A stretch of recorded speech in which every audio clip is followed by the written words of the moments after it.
All right. Hello, chat. How's it going? Hopefully well. Before anyone says late, I was here and I was about to turn on my mic, but then I thought I would wait for the big crescendo to be over, just because it gets really loud, like right at the end. I didn't want to come in on that and try to talk over it. Oh, there's the bot. He just showed up on command. Look at that. Anyway, I was like, I don't know why the bot isn't here yet. He's not doing his job. He's skipping work today. Give him a second. Because clearly he's not running the command. He just got here, man. He just clocked in. Give him a break. Come on now. Maybe this time? That time. Okay, he's...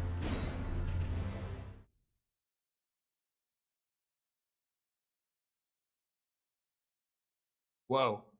Whoa. Whoa. Slow down. Whoa. I didn't do that. Why are the scores reset? Hold on. What happened? What? Who did that? Which one of you? Which one of you reset the faction scores, huh? Who was it? Nothing changed in the commands. No, that's right. Nothing changed in there. Okay.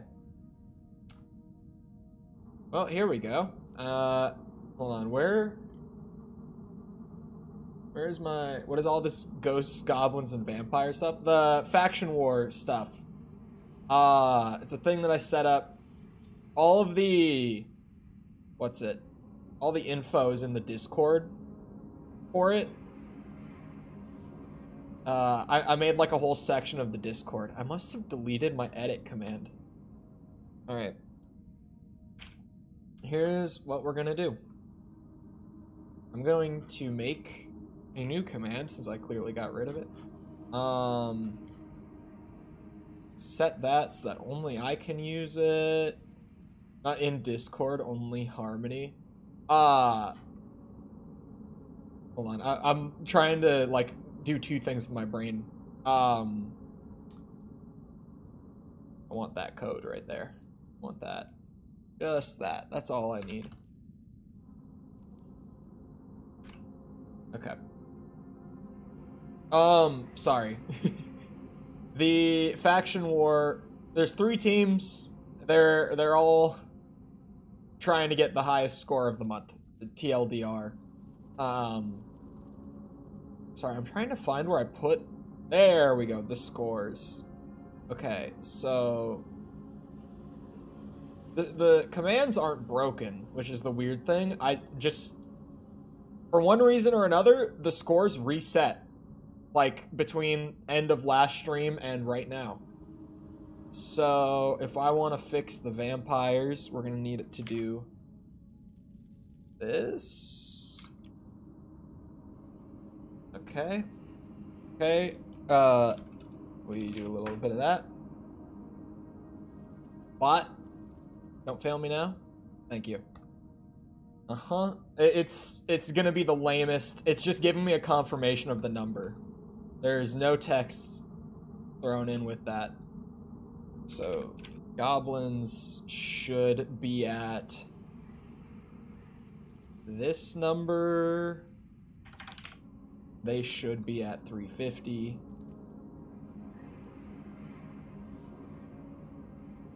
And the ghosts should be way in the lead, as they have been. Hold on, let me just make sure that... Yeah, okay. I don't know what happened. I don't know why the scores reset like that, but this is why we archive and keep a leaderboard, I guess. One more, just to fix her up.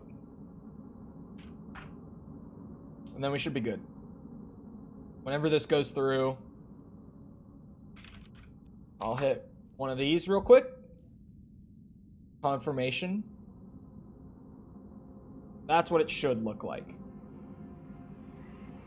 Perfection. Perfection. Okay. With that now done, Elden Gaming. Now that I figured that all out, I don't know why I did that. It is so bizarre. those numbers just all set to 0 when the bot shouldn't have even been running in the first place. That's right. I was here to get the bell bearing, and I was taking my sweet ass time, as I do in Elden Ring. You know me, I like playing the game. I enjoy the process. Ghosts are destroying? A little bit, maybe. It's cause, Mikkel made himself the honorary team captain on day 1. It was Mikkel and Bird. The 2 of the more chaotic mods on the channel made themselves like the honorary team captains. They were the first ones to join it. And they went around recruiting everyone. Like literally everyone in the Discord server who they could get to join the team, they got. So the ghosts, ooh. Man, all my shit's breaking on me today, huh? OBS, what's up with that? Has it been doing that the whole time? Anyway. They recruited everyone that they could.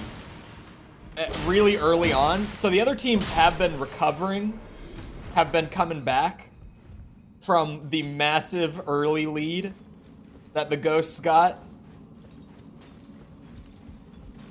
Especially the goblins have been making a big turnaround because they were deep in the negatives the way that the vampires are right now.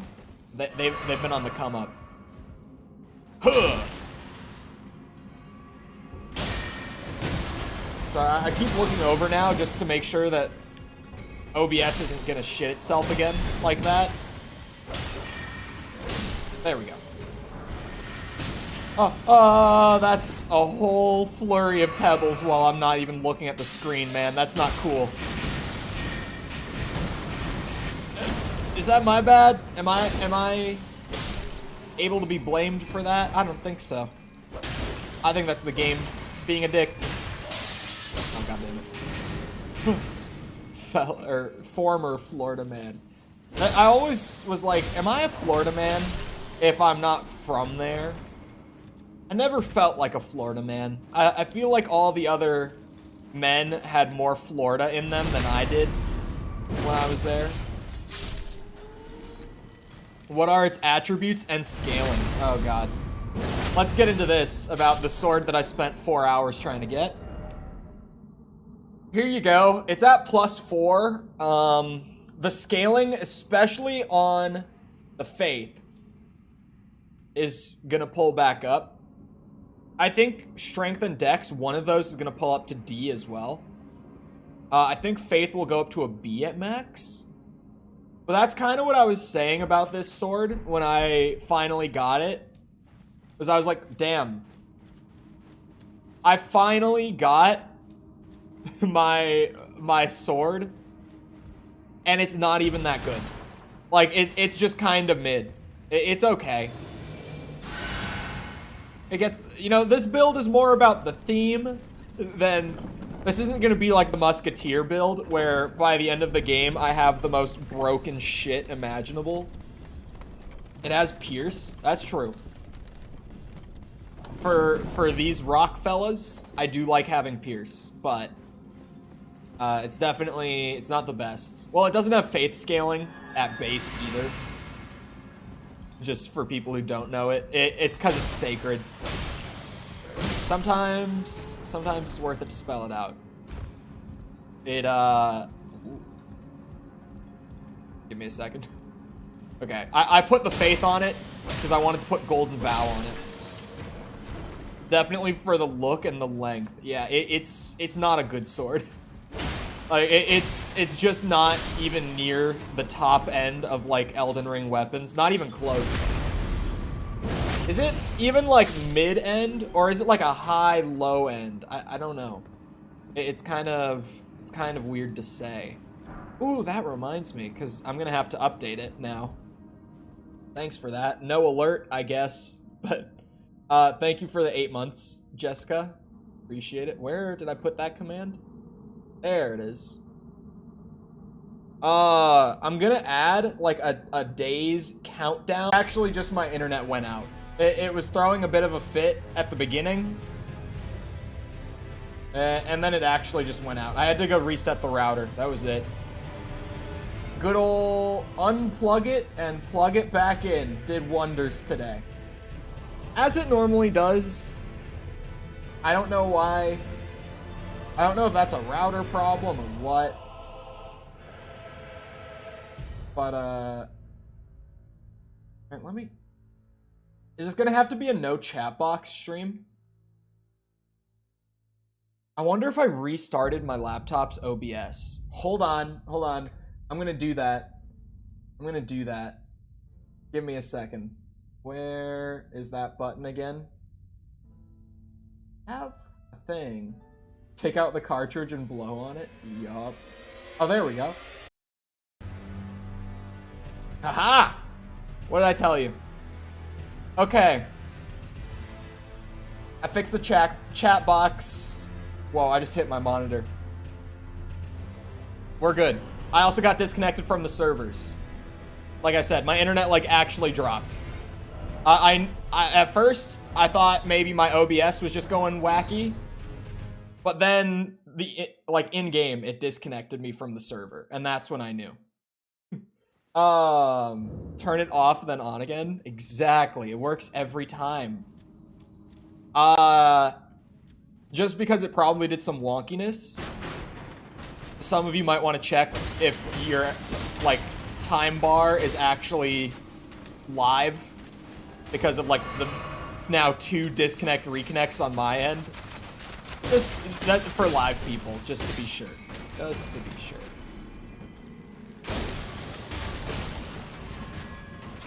Oh, there we go.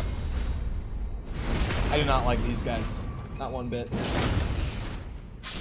Smack the computer real hard. We see the baby face? What do you mean? Look at this. Uh-huh. Oh, anyway, what I was saying before, exclamation point beardathon. I'll be adding like a day counter to it. But for now, it just has the current end date. It tells you what date we're going until, with the adjustment for sub count, and I took a second to adjust it when Jessica just renewed her membership. Where do we find the date? Exclamation point beardathon. It's just one word, like beard-a-thon. It'll give you the date in chat. Exactly like that. Exactly like that. May 15th. It's gonna get too long. Like, you don't understand. Once it comes off the face, like right now, I have just like this layer of hair on the face, right? But once it starts growing off the face, it starts going a lot faster. Once it manages to get itself off the ground, you know, once it gets its foothold going, it goes really fast past that point. May 15th is a long time away, man. Like, Tears of the Kingdom is gonna be out by then, bro. I'm gonna be playing Tears of the Kingdom at that point. Oh my god. Once it overcomes gravity, exactly. Give me those stones. I want all of them stones. I mean, I also want the bell bearing that I know is all the way in the deepest, darkest parts of the tunnel. Just don't stream Tears of the Kingdom, or Nintendo will get you. I've seen people talking about this with all the, like, modding stuff going on, with Point Crow's videos getting taken down and stuff. Nintendo, literally, for all of their games, because I've seen people like pulling this up, because it's worded very directly in their like general guidelines. Nintendo does in fact say you are not allowed to live stream or do videos of any of our games. That is in their terms of service for their games, if you didn't know. But then they also have like a whole separate document that explains what is and isn't allowed, which is why I've been able to stream Breath of the Wild. Like, that's been there. It's not like a new thing. Nintendo is kind of a hot garbage company. Like, I hate it. Because they make the best games. But they are just so shit at, like, their actual, what's it called? Public relations. They're just so bad at it. Thank you, fancy new pop-up, for the like reminder. You see, it works. It works. I don't even have to remember to say it. That's the beauty right here. Whoa.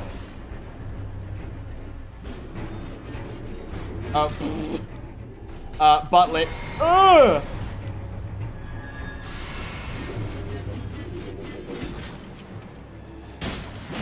Ow.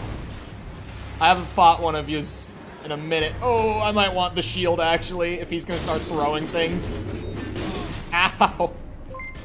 Don't do that, please! Peter, thank you for the sub.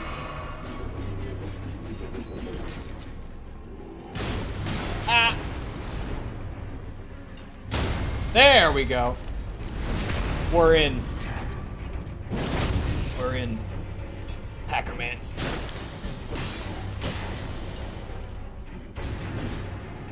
It's such a weird gimmick with these guys. Ah! Oh, urgent heal is so shit. I'm just gonna take that off. It genuinely, like, why do I even have that? Oh no! Please. Please don't. Please don't. Huh.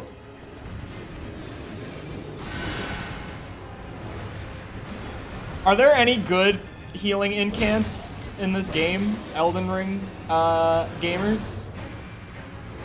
Are there any better healing incants that I can get my boy? Because, Jesus Christ. How many times did you swear when the internet went down? I swore a lot. No F word. I swear. I swear. Not a single one.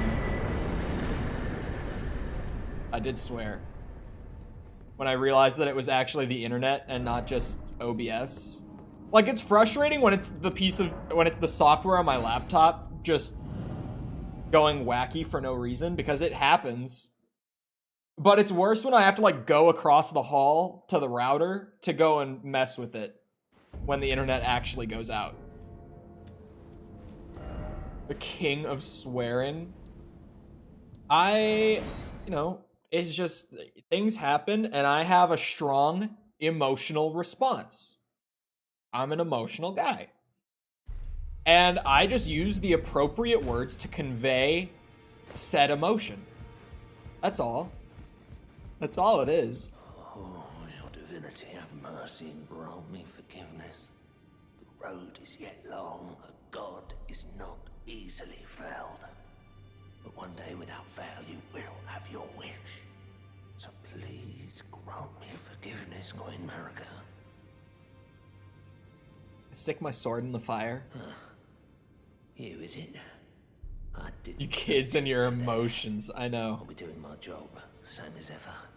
Just lay out your own. Thoughts on Maya builds? It's going from Borderlands 1 to 2, build-wise, is a big jump. Borderlands 1, every character has between like 1 and 3 builds, right, that are like actually good. Oh, the dex scaling is going up to D with this upgrade. Beautiful. I was just saying that I think it pulls up a little bit at some point. Like, Lilith in Borderlands 1, for me, like, I play her the exact same every single time I play her. I think she has the least play styles. And then the most is, like, Mordecai. You can play, like, 3 ways. But then Roland and Brick, you can play, like, 2 ways each, really. That's it. Borderlands 2, it is not like that. Maya probably has a ridiculous amount of, like, good builds that I have never tried or just heard of, even. Give me some cheeky... What stat do I want to bring up at this point? Still endurance. I think getting endurance to 30 would be huge for just using the shield. Like, I could definitely use more damage. But I kind of, like, the shield is half the reason I'm doing this build to begin with, is just to, you know, try out the shield playstyle in Elden Ring. So I do kind of want to pump up endurance so that I can use it more than I have been. Because, like, I want to get adjusted to playing with it, but at the same time, I just keep defaulting back on my muscle memory as soon as, like, my stamina bar gets drained by actually trying to block. I'll just go straight back to dodging everything. I want to play with the shield. But it's so weird. Because, like, in like, Dark Souls, it's so easy to default to just using a shield. But in Elden Ring, I feel like I have to force myself to use it. I don't know why that is, but the shields don't feel as good here as they did in the older games. They're still probably good if you have a big enough stamina bar, but then it's just like, it's stat hungry is the only downside to that. I don't know, though. I am probably not the average first-time Elden Ring player who goes in dual-wielding katanas, wearing some of the flimsiest armor in the game all the way through to, like, Elden Beast.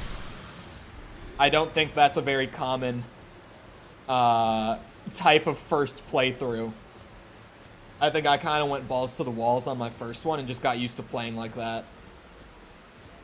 Do a Fortnite dev stream sometime. Oh yeah, if you're in the Discord, you might have seen this morning. I took a little bit of time to check out the Unreal Engine for Fortnite editor, which if you don't know about it, it's the new version of like the creative stuff in Fortnite. And it's literally just using like a branch of Unreal Engine for development. It's kind of shit. As someone who has worked professionally in Unreal Engine, I thought that it would be like, oh, I can just open this up and, like, easy clap. I can make anything just using Fortnite's assets. No.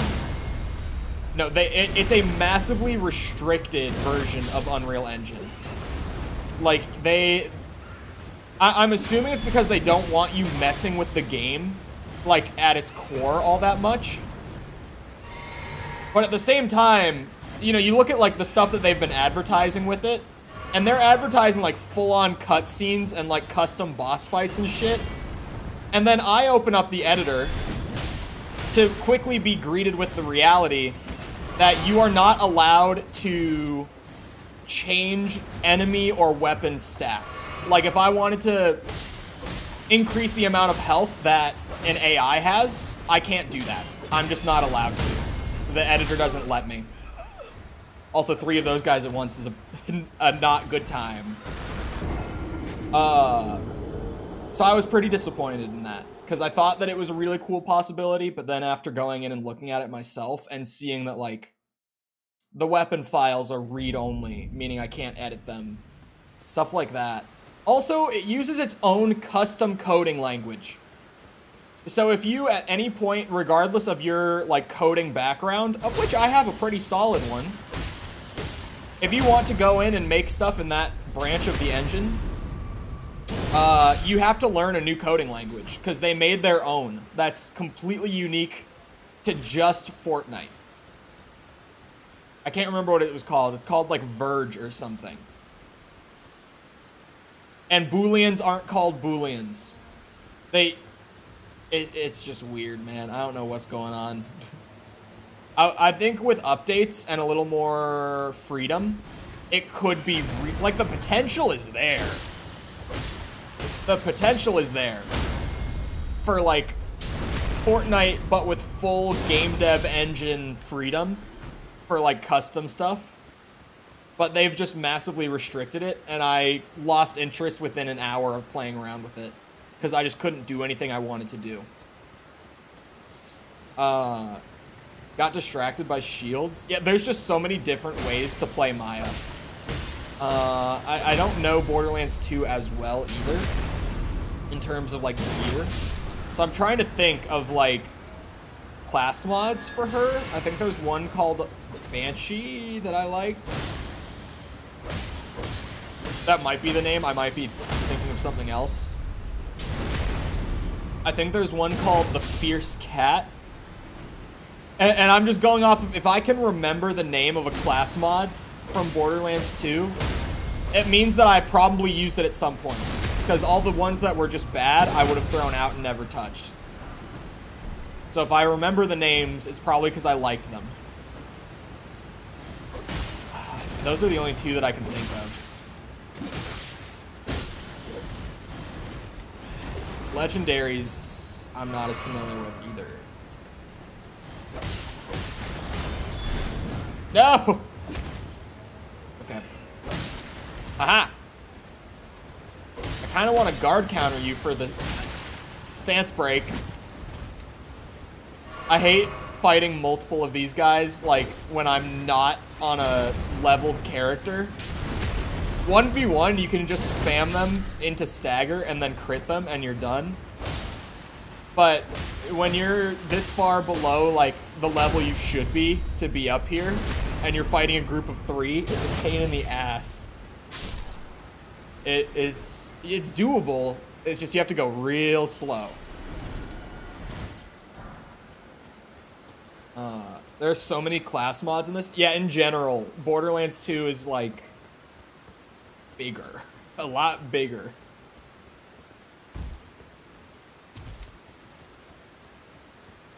But those couple that I could think of the name, at least if I got the names right, and those are Siren mods, those would be good probably. I don't remember what either one of them did. The character I played the most in Borderlands 2 was Krieg, which I think... Krieg... No... Krieg isn't as good as any of the base game characters, I would say, but I just really... His playstyle is fun. I like playing as him. I was gonna say he might be the weakest character in 2, but I think that's probably Gage. Because Gage is really strong, but she's very strongly gimmicky. Cat? Okay, Fierce Cat, what I said must have been like a prefix or something. But yeah, Cat and Banshee. I would assume both of those are pretty good, considering that I could remember them. I'll go with my gut on that. Those must be good mods. But yeah, the build variety in 2 is a lot better. And there's 6 characters instead of 4. 2 is... I mean, really, with each Borderlands, like, numbered game, like 1, 2, and 3, they progressively got more replayable. Like, you could get a lot more, like, high-quality playtime out of 2 than you could 1. But hello, Unicorn Fish. Welcome back. 3 is insane. The build variety in 3 is crazy. They added a 4th skill tree.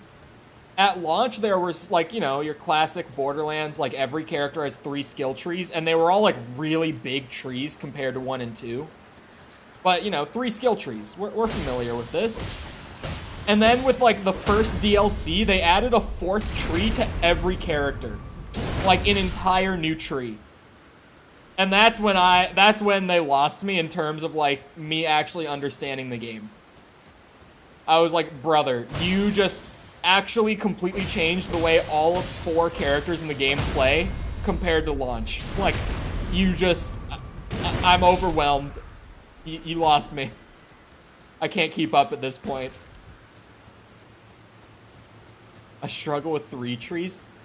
The skill trees in 3 are also, like I said, a lot bigger. Like, way more skills on each tree.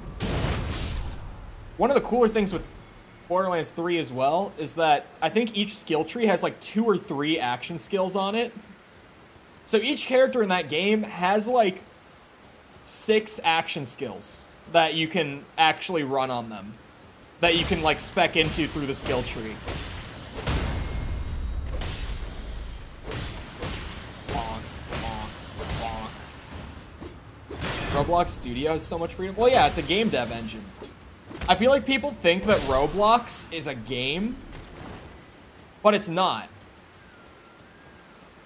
Like, Roblox is not a game. Roblox is a development platform.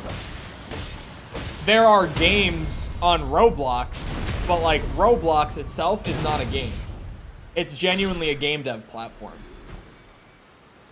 It's more akin to like Unreal Engine than like Halo Forge, if that makes sense.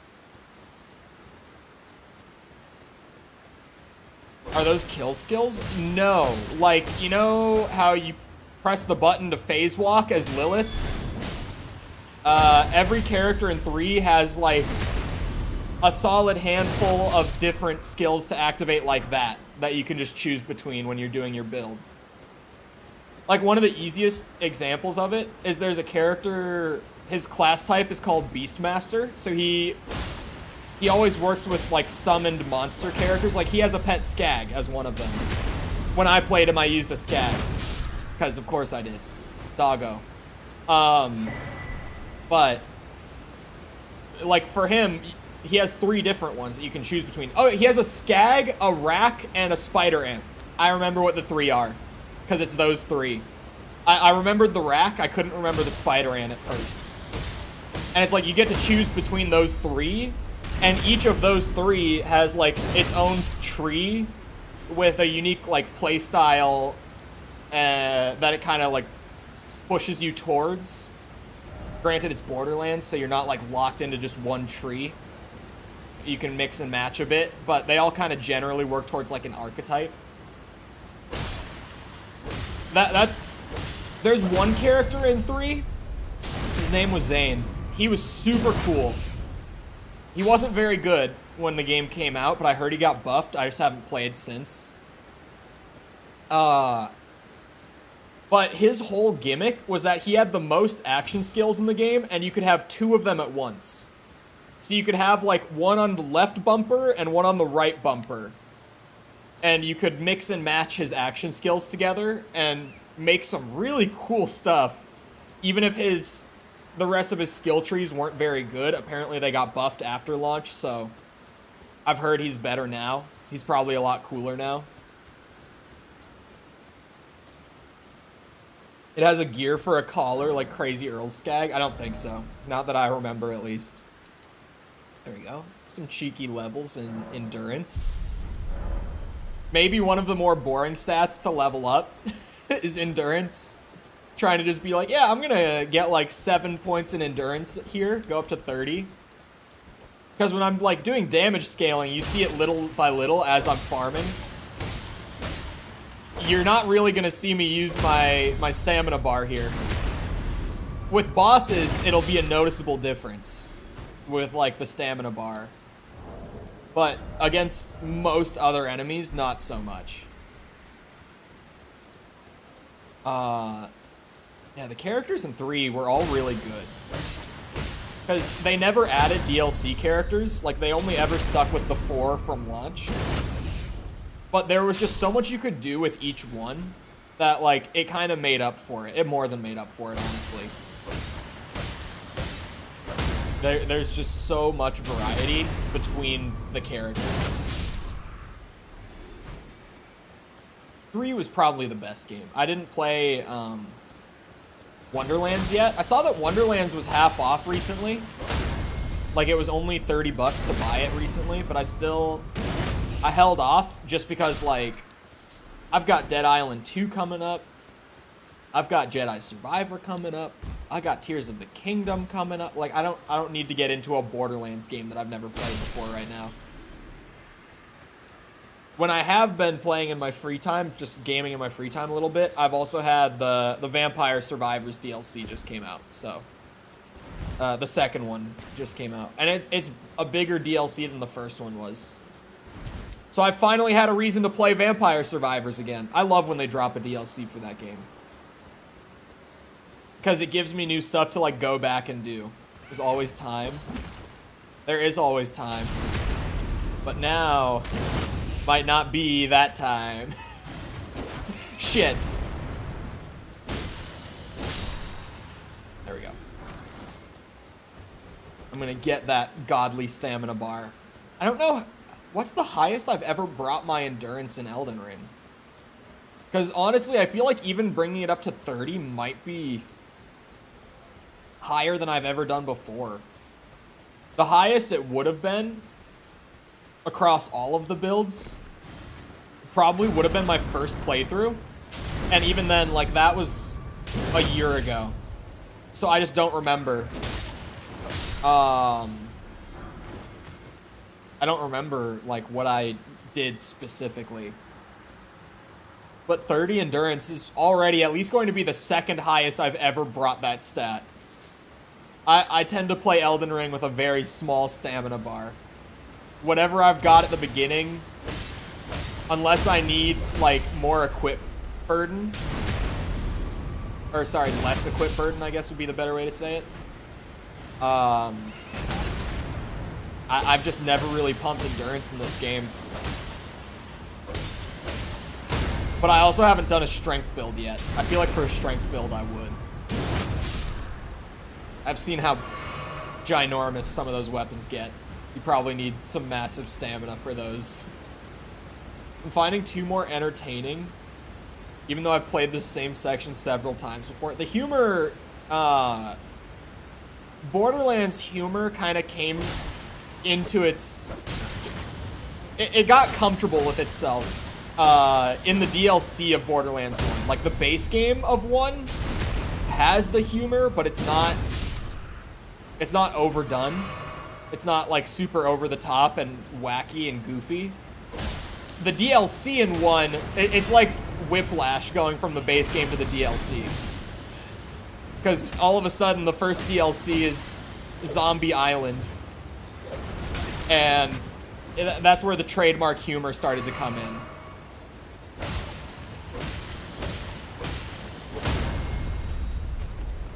Zombie Island of Dr. Ned is a classic.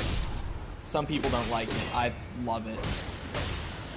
2 has handsome Jack. Jack is such a good villain. I feel like it's such a generic thing to say that he's one of the best villains in gaming, but he really is. He's just so... He's so likable, but he's also such, like, an irredeemable piece of shit at the same time. And you just feel so conflicted throughout the entire game. Because he's hilarious. But he's also just, like, murdering women and children the whole way through. And you just don't know whether you're allowed to like him or not. And he's so perfect. He's great. And his voice actor. I don't know who voice acted him. I should know. But they did a fantastic job, too. Like, his acting performance was incredible. Was it Nolan North? I love Nolan North so much. I don't know if I've ever talked a lot about him on stream, but he's one of my favorites. Is it really Nolan North? It doesn't sound like him. It really does, but he has such a crazy range. Like, if you were to go through, if there was like a YouTube video that just gave you like a few lines from each of his roles, he has such a crazy vocal range. He has so many roles that you would never know are him. Damian Clark. Did Nolan North play him? Maybe in, what's it called? Shit. Trying to think. Was he in Tales from the Borderlands? He's also Cell's... Wait, really? The guy, Damian Clark, is Cell. Real question... Oh my god, the stutters sometimes, man. Oh my god. Jesus Christ. Work with me here, Elden Ring. Just let me have this. The real question is, did he voice act every form of Cell? Because that voice changed a lot. I don't know what that was. That came out of nowhere. Oh my god, that guy almost got me. He was doing like the big grab move. That just like instant procs blood loss, kills your ass. Okay. At least the farming goes so fast here, and whenever I'm just ranting about random shit, it means that I can farm reasonably.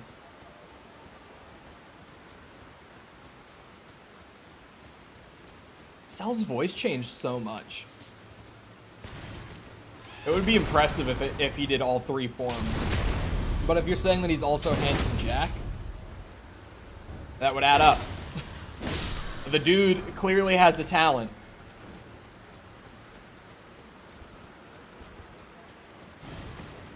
Oh shit! God damn it. I've done that a couple times today. There we go.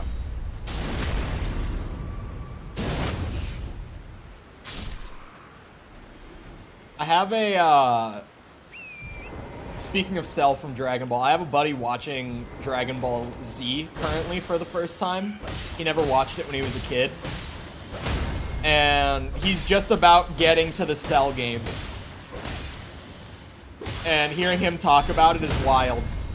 He gets, like, he's loving it. But he sounds like a kid, like, watching it for the first time. Because he's really loving, and he's like, dude, Cell is so good. Because I am a, Frieza arc will always be my favorite Dragon Ball. Like, even, I don't care what happens in Super at any point in time. It's just one of those things where, like, Frieza arc will never not be my favorite. It's just one of those. And he's been telling me that he thinks the Cell arc is better. I think he's crazy. But what's insane is that he's saying that, and he hasn't even gotten to the Cell games yet. So he doesn't even know. He's not even at the best part, like, of the arc. He has no idea what he's in for. He hasn't even gotten to that part yet. He also, like, miraculously has had no spoilers of Dragon Ball throughout his life. Like, none. All he knew going into the series was, like, he knew what Goku and Vegeta looked like, and he knew what Super Saiyan was. But, like, he knows nothing about some of the later forms. Like he doesn't know that Super Saiyan 3 exists. Stuff like that. Like, somehow he's just never had that show spoiled for him. Nolan North plays August in Tales of the Borderlands. I don't know Tales of the Borderlands. I haven't even, like, seen a full playthrough of it. I've seen bits and pieces. I know that Reese from Tales is in Borderlands 3. He shows up in that story. I can't remember if there were more characters from Tales in 3, but I know that Reese was there. Reese is voiced by Troy Baker. Of course he is. Of course he is. Who isn't voice acted by Troy Baker at this point? I mean, come on, let's be real. If it's like a random unnamed character, it's Steve Bloom. If it's the main character of the game, it's Troy Baker. There are no exceptions. I guess Troy Baker hasn't been doing as much voice acting in recent years, has he? Not that I know of, at least. I think he's been doing a little less. But, like, early 2010s to late 2010s, he was in everything. Like, everything. It was insane. There was even a Call of Duty campaign where Troy Baker played the main character. Like, the character that you play as was voice acted by Troy Baker. Like, he was in everything. Just the whole industry was Troy Baker for a while. But he also just kind of, like, no offense to my Troy Baker fans, he kind of has, like, the most generic voice. You know what I mean? Like, you could hear Troy Baker over and over and over and never realize that it's him every time. You know what I mean? Like, you could hear him in so many games, and you still probably wouldn't recognize his voice. 2 so far this year? Okay, he's okay, never mind. Like, he has the most kind of generic, unrecognizable voice. It's kind of the perfect, like, main character voice. Like, it's just... It's exactly what you need it to be. It's not, like, overly recognizable. Like, I've never recognized Troy Baker's voice in anything. Ow, shit. Lovely guy, though. He is. But you could hear his voice a million times and still not know that it's him. It's so crazy. Was he really in 13 things last year? 13. I see the thing. I saw it that time. Perfect moment where I wasn't looking at this monitor. Sorry, I'm on IMDb now. I was gonna say, can I filter this to just voice acting? But I don't think he does many, like, actual acting appearances, like in film or television, does he? Wait, he played Arkham Knight in Batman Arkham Knight. That's news to me. I didn't know that was Troy Baker. But now I do. I had no idea that he played that role. What else we got? Let's see. He plays Bitter Squirrel in God of War Ragnarok. I haven't played Ragnarok yet, so to me it's just like, yeah. Wait! Okay, anyone who can remember when we did Metal Hellsinger, the skull, the talking skull, pause, that's Troy Baker. Apparently. Never knew that, but that's Troy Baker. Hold on, I'm gonna find so many roles that I know that I never knew was him. He voice acted a character for Fortnite recently.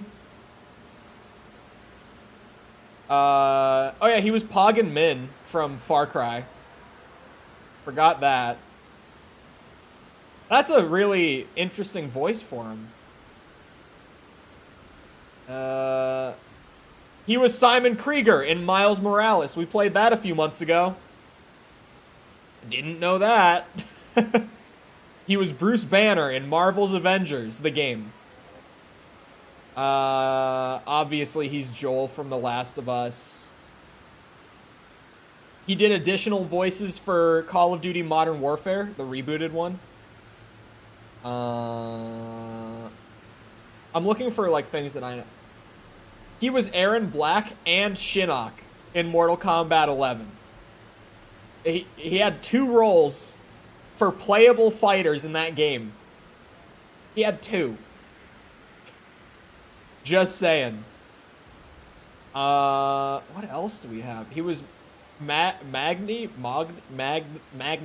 in God of War 2018. Haven't played that one yet either, so I still don't know that role, but he had back-to-back God of War characters between the 2 games.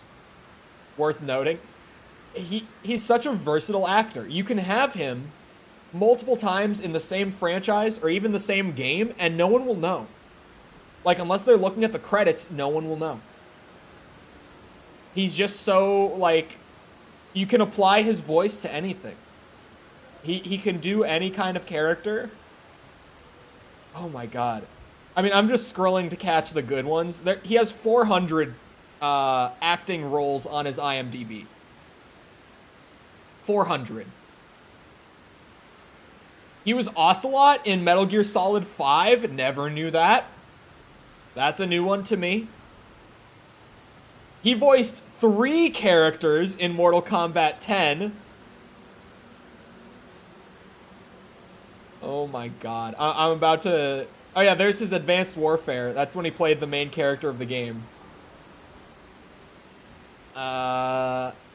Any other good ones? I want to end on, like, a good one, if I can. Oh, he was Booker DeWitt in BioShock Infinite. I didn't know that. He was Delsin in Infamous Second Son. Oh yeah, I forget he was the Joker in Arkham Origins. I forget that's a good one. See, now I'm getting too many good ones back to back. I can't stop scrolling his IMDb credits. I can't. I can't seem to look away. He was the villain in that Kojima game in Metal Gear Solid 5? Oh, he was Jake in RE6. Okay, that will be my good one that I end on. He was Jake in RE6. That's my good one I'm ending on. When did his acting career start? Wait a second. He was born in 1976? Wait a second. He's 47? Oh, Death Stranding. Okay, Death Stranding. That's yeah. I didn't think he doesn't look like he's about to be 50. Like, I went to see when his acting career started, because I was like, 400 roles, but in how long? Hold on, I'm gonna have to look it up. Like, actually. What was Troy Baker's first acting role?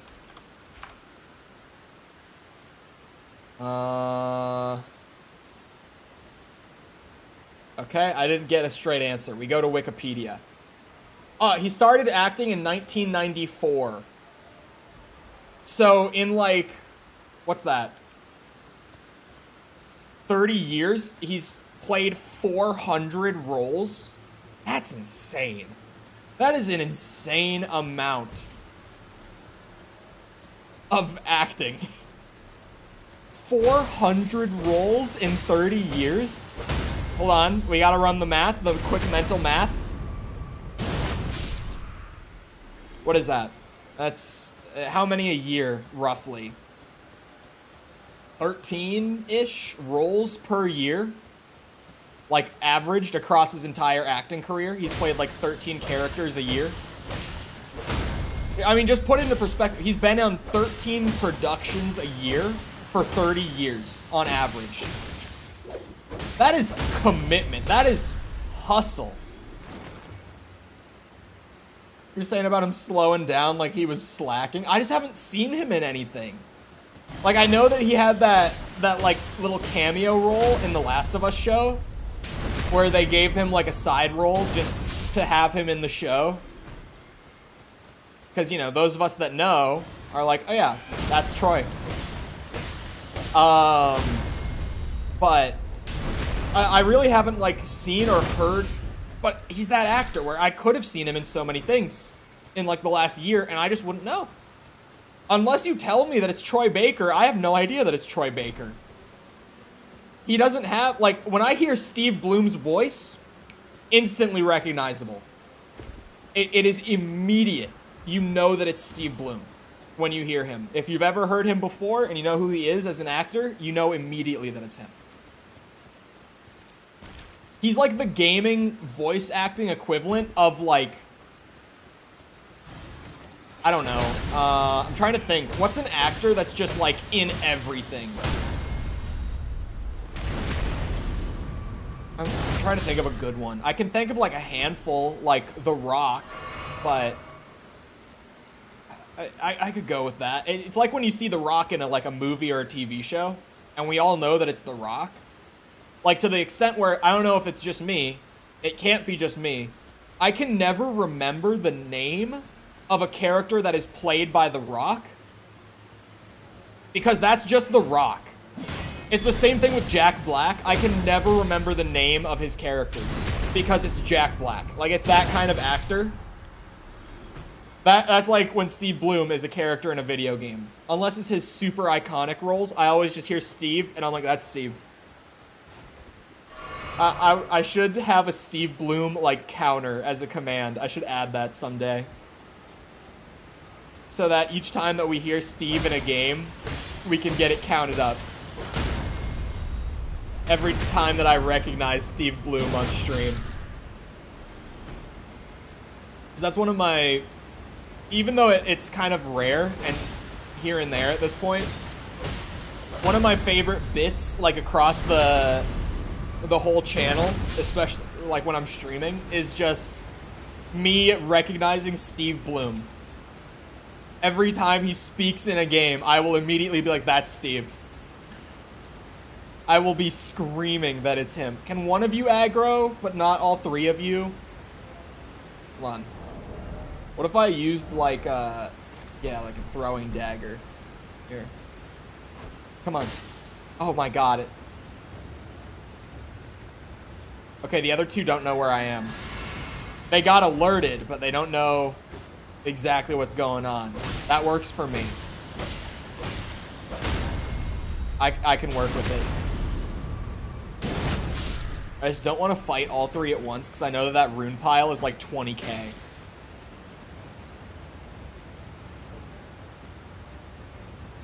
Why do these throwing daggers do more damage than my sword does?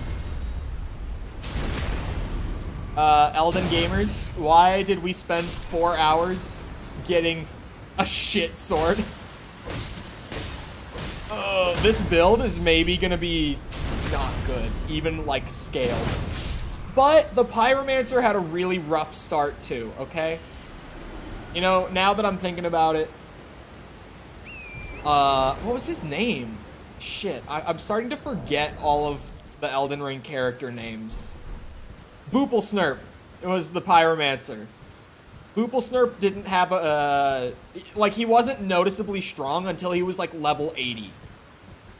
He had to have so much stat scaling, and there were so many like faith requirements for all of the good incants that I was trying to use for him, that he genuinely wasn't even like a good build until like level 80. So there's always the chance that once I get like quality scaling and stuff on this, it'll end up being good. It'll end up working out. There we go. How much is it per level right now? 17 and a half. If I killed like 2 more, I would definitely be good. Actually, even just 1 more, I'd probably be fine. What is my endurance at? 26. I do want it up to 30, but I don't. I kind of want to like go and continue moving forward. Oh, I never actually killed Renala. I could do that just for the sake of doing it, honestly. I don't know how many runes she drops. I don't know if it would be worth it. Honestly, I might at some point want to respec as well, so it could just be handy in that sense. I always... Is it the classroom? I think the classroom is the bonfire. The site of grace, sorry, that I'm looking for. Every time, man, every time. I do kind of like the idea of playing Dark Souls 2, like beginning to end on stream. Oh wait, this is the wrong one. It's the debate parlor. I was so close. I do kind of like that idea, because I've only ever gotten through like the first couple areas of it. I've always just gotten bored and fallen away from it. But I genuinely have never thought that it's an awful video game. It's just, you know, in a series of consistent like 8 and 9 out of 10s, it's the 7 out of 10. It's just the weakest of the bunch. And it's a solid game in its own right. But compared to the rest, it's just like, why would you play that one? Unless you're like me and you've played the other ones at this point. And you'll just play the not so good one purely for the sake of having something new still. Something that gives you a similar high, even if it's not as good as the previous ones. But one of the things I actually did kind of like when I was playing it was, it sounds like such a small thing, the UI for the fast travel. Because if you haven't played, instead of like using a big map like this and needing to know what each like circle on the map is, you at the bonfires will open up a menu, and it's similar where you can fast travel between every bonfire. You just open up a menu, and it shows like a picture of the main area. So like in Elden Ring terms, it would show you like a picture of like Limgrave, the lake I can't remember the name of for some reason, Academy, like it'll Altus Plateau, like it'll show you the big areas, and then you open those up, and it'll have like a bunch of pictures in the sub menu of what's at that bonfire that you're hovering over. So it's actually really nice, just because even on your first go through, you're never gonna like fast travel to the wrong place because it has super clear like UI and display for where you're going. It's such a weird thing, but that's one of the positives. What I don't like is that it has fast travel right off the bat. I didn't like that about Elden Ring either, but it's more understandable here. In Dark Souls 2, I really am not a fan that they just give it to you off the bat. Because in Dark Souls 1, you get fast travel at like the halfway point of the game. So by then you've learned your way around like the whole world and gotten adjusted to like traveling, and it's super immersive. It's really, really immersive traveling like that, just on foot, like through all these interconnected areas. And then once you've earned it, you get fast travel. Like once you've kind of explored everything and you've proven that you've gotten good, then they give you fast travel as like a late game convenience. I definitely think that's a stronger approach, but like I said, in Elden Ring, it's just a different game. Like open world, imagine playing until like you clear Lane Dell for the first time in Elden Ring without fast travel. Like it's not available until you beat Godfrey's Piss Ghost in Lane Dell or something, right? It would not be good. It would just be a pain in the ass to not have fast travel for that long in Elden Ring. God, my game is stuttery as fuck. Today has been especially bad with the stuttering. This is why we don't uninstall and reinstall Elden Ring. I keep saying it, but it's... Maybe this time it'll sink in. That even if I need to free up like 50 gigs, Elden Ring is not the game to uninstall.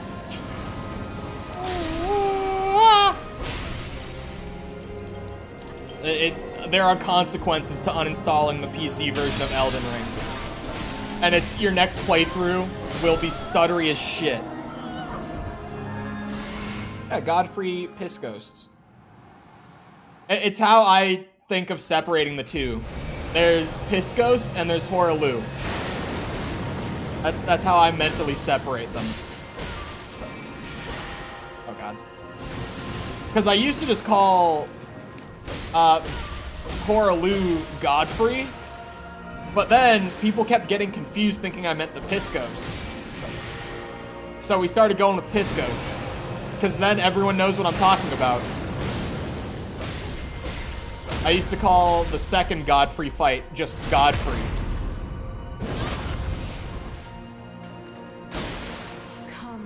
This is going pretty good for a Renala fight for me. The stagger was juicy. Normally second phase she'll kick my ass a couple times before I remember that she's spammy as shit and I can't just run straight up to her.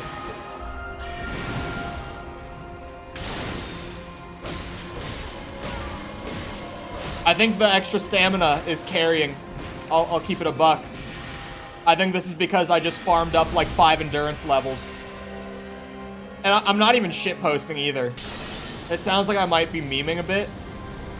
But like honestly, the bigger stamina bar is helping me with my aggression.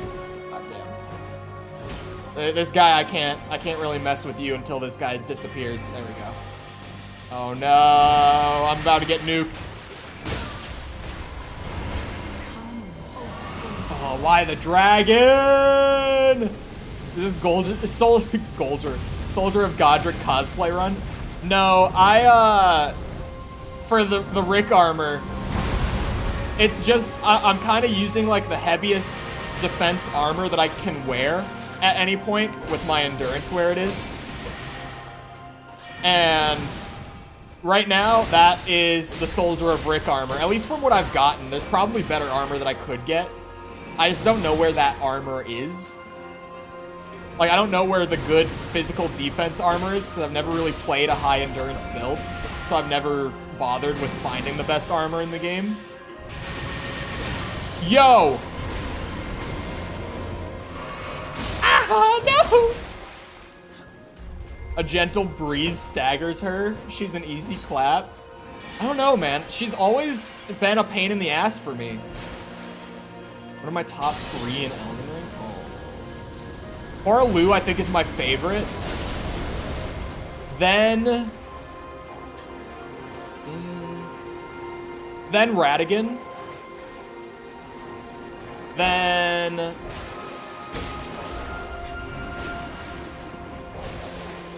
Godric. Godric's gameplay, yes, easy. I know that people meme on Godric a lot, but like, he's just fun to fight, and like his design is just so cool. Like, I just really like Godric. He's a pleasure every time.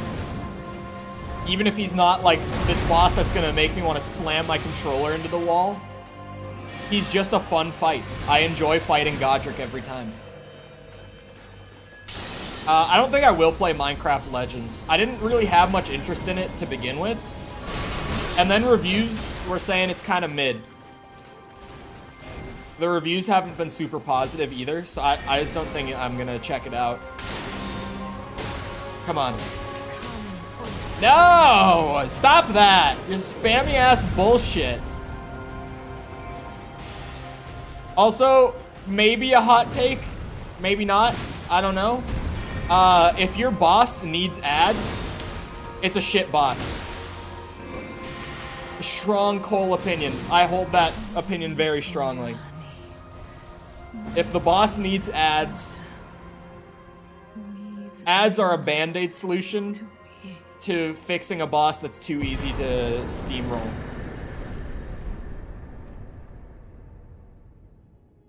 Oh, Malekith. This is the factual ranking.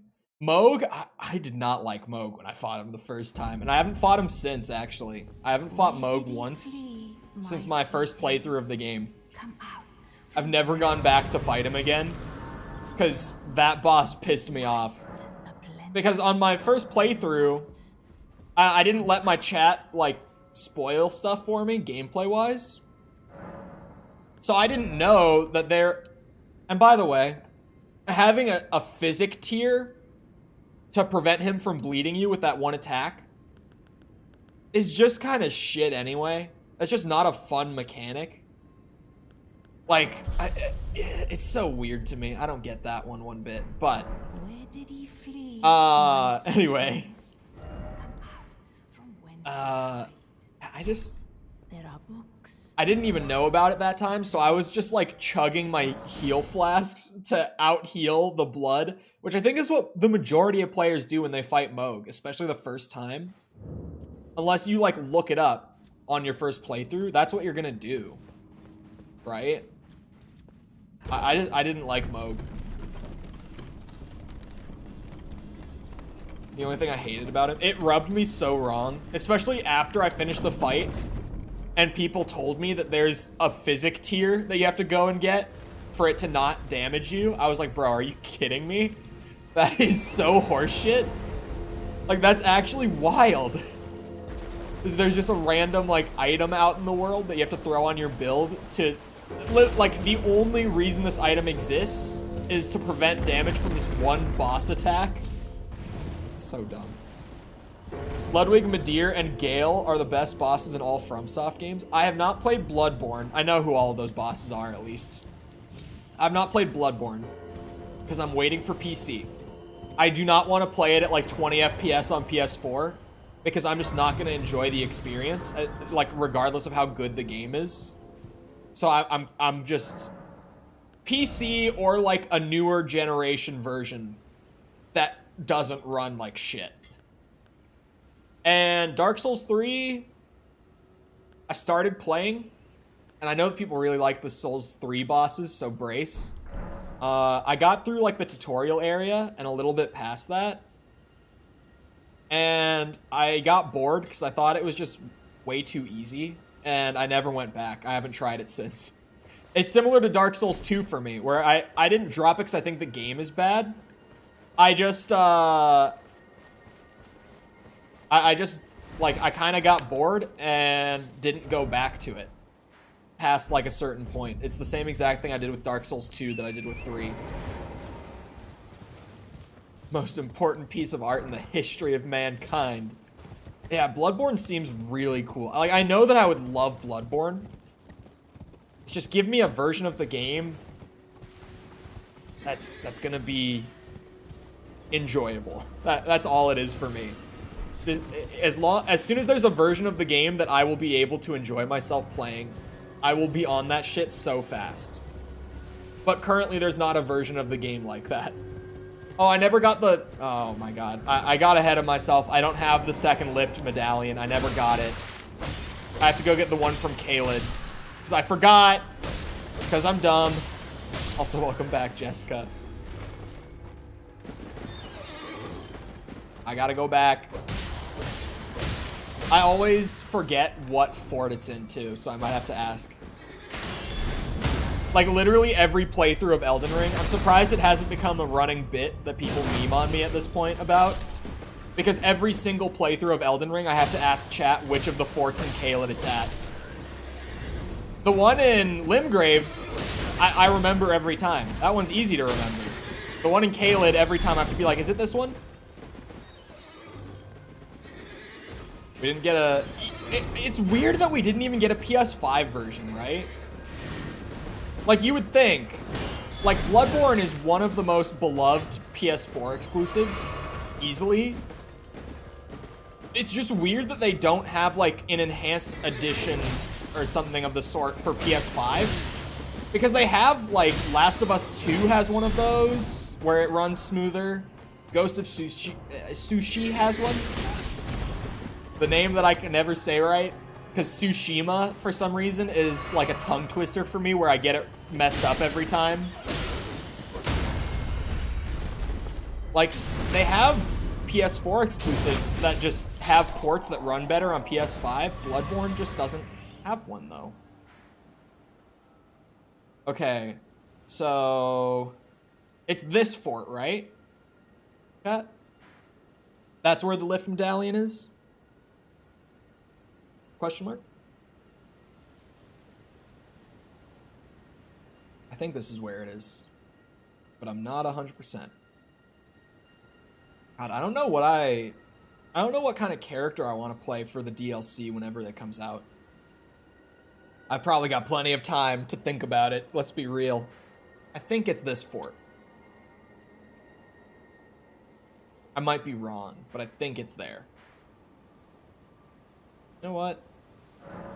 We'll just send it. We'll just see. I'll go there and hope that it's there. Easy solution.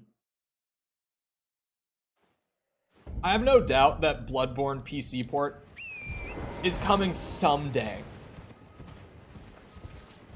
But for some reason, they just seem to be waiting for that one. Despite, like, everyone knowing that them putting Bloodborne on PC is pretty much just them printing money. As long as they don't do it like they did The Last of Us. Of course. Let's hope that Sony never puts out a port like that again. Because, oh my god. That was... Anyway. Like, we also... There was that leak a while ago that Sony does intend to put Demon's Souls, the PS5 version of Demon's Souls, on PC at some point. Like, we know that that game is coming to PC someday. So there's no way that they would put Demon's Souls Remaster on PC and not Bloodborne, right? There's just no way that they would do that. That would be actual batshit crazy. Do a dual great weapon wielder for DLC. You know, maybe we have to go back to my roots and do a bleed build. Thoughts? That's a good meme. Mikkel will never let me live down my love for bleed builds in Elden Ring. They're just so fun. I can't help myself. Like, they're really strong when built out right. it's fun to see 10% of the health bar disappear in an instant. Like, I can't help myself, dude. I just can't. I can't help it. God. Heavy armor build, please. I've never done a strength build. Power stancing strength weapons would be ridiculous. I also hello Cheems. But sorry? Oh, I'm gonna get poisoned. Oh, I'm gonna get poisoned. Where's my adaptability? Wow, he blew it through the wall? That's bullshit. They're so OP and melt bosses in seconds. There's the Elden stutter. That's why they're fun though. Like, the feedback on those builds is so good. I can't get enough of just, like... The Musketeer one was so fun.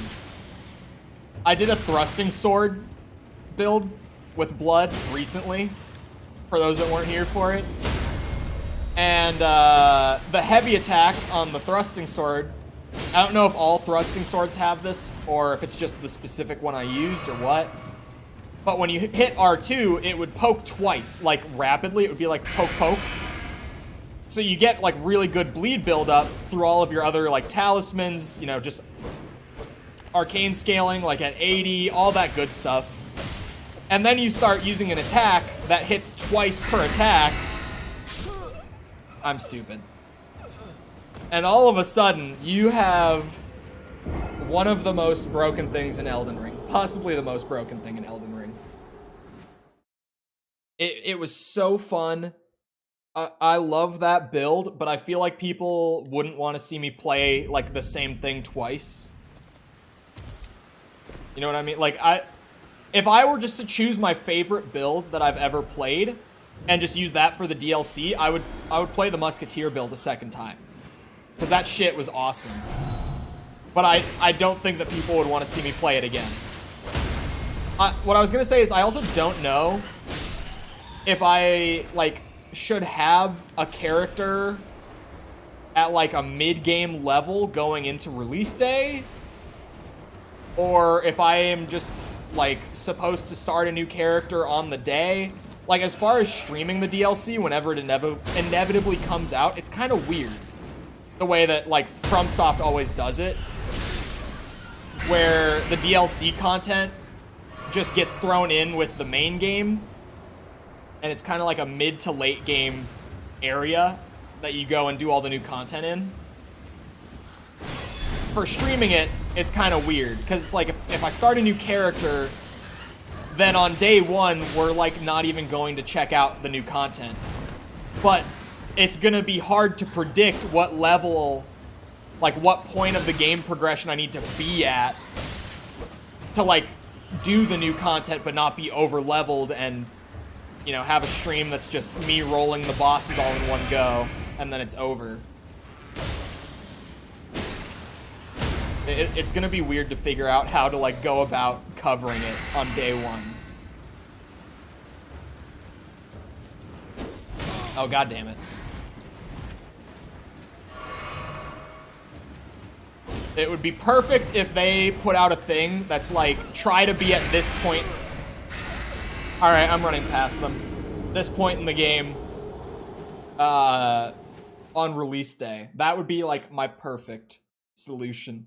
Like, FromSoft, just tell me about what level I should be, what area I should be up to.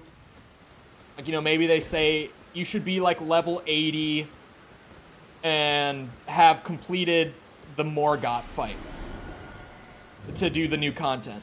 That would be great. I could have a character ready for that. Easy. Just give me something like that and I'm good to go.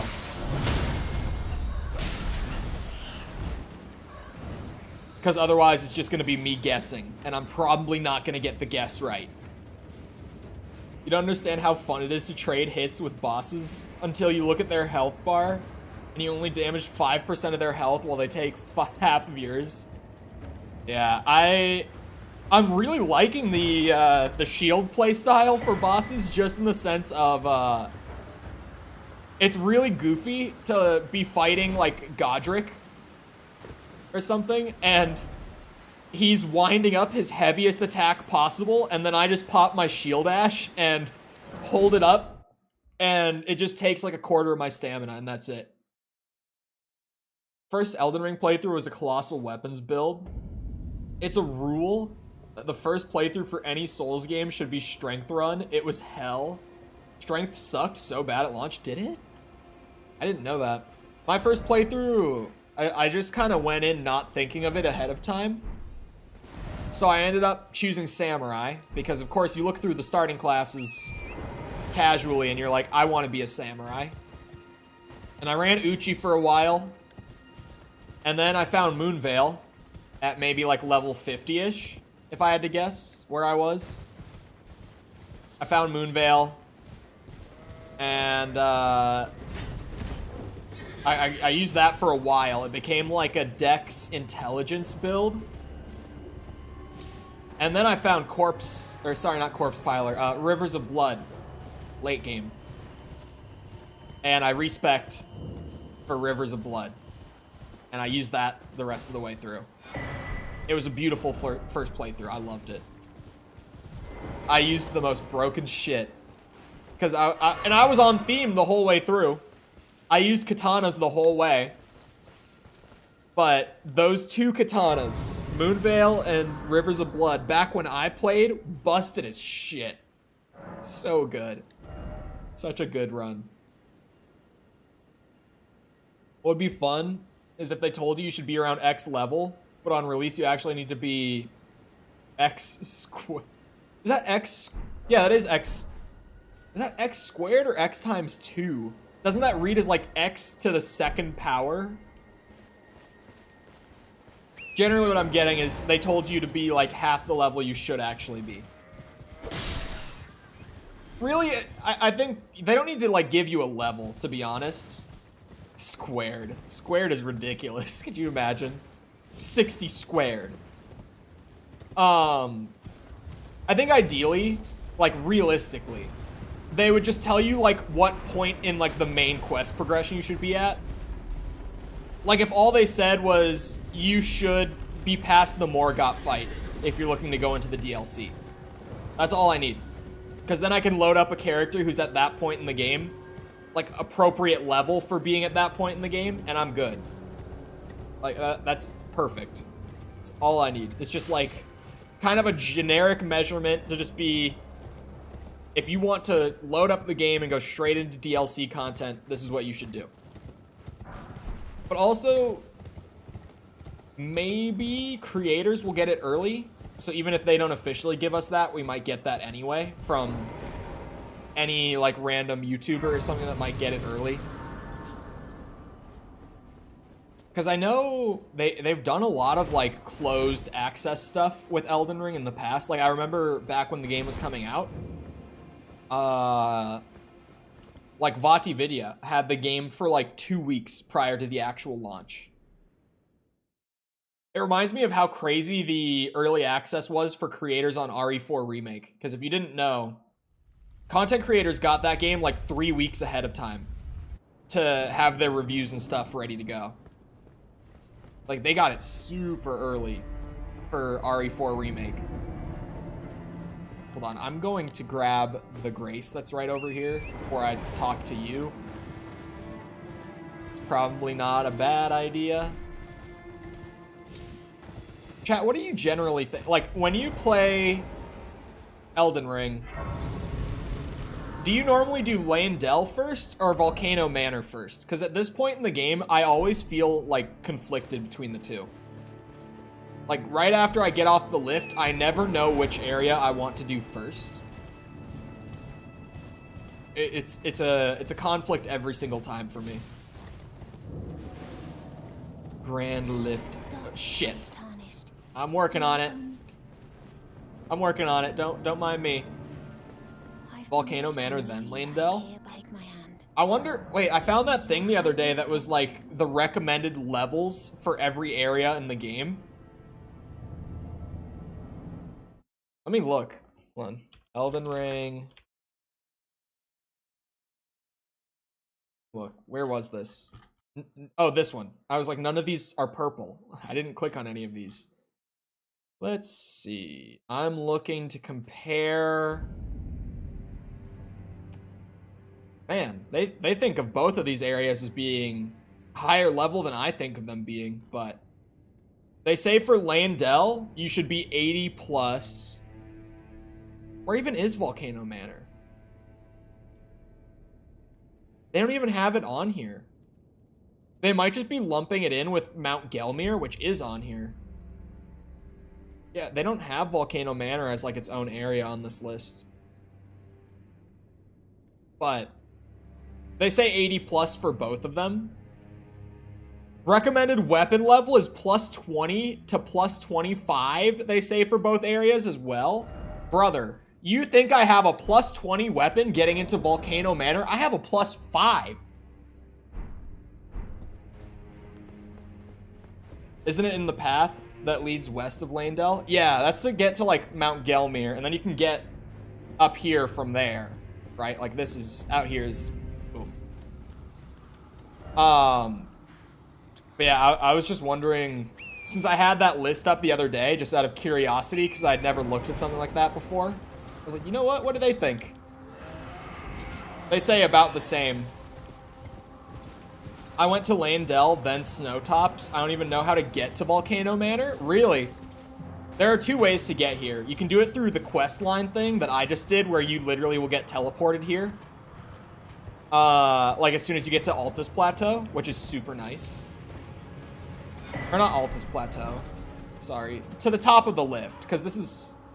Or no, this isn't... Yeah, Altus Plateau. I didn't say that wrong. I think that that whole area prior to the lift is still just considered like Liurnia.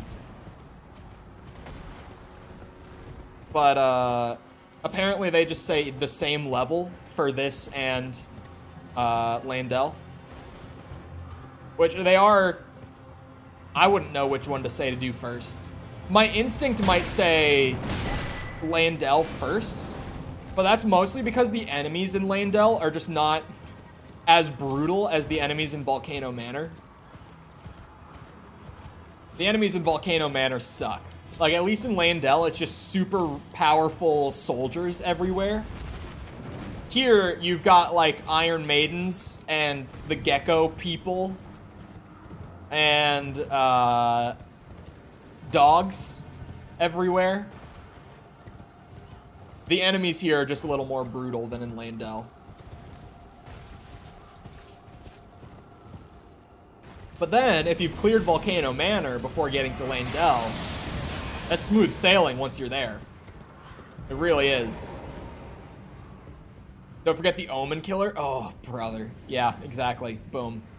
Sorry, what am I forgetting? Godskin...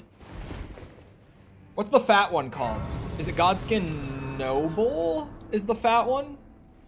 Which I think that's right, because in ye olden times, being fat would be a sign of wealth. So the fat guy must be the noble. Yes, booyah. The noble is the fat one. I knew it. I don't even remember what the other one is called. Oh, Apostle, right? There's the noble and the Apostle. Godskin Noble, just like me, for real, for real. Rich and fat. Just like me. Clearly.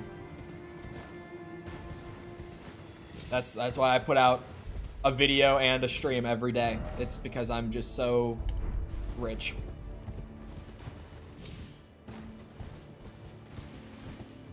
Minus the rich part.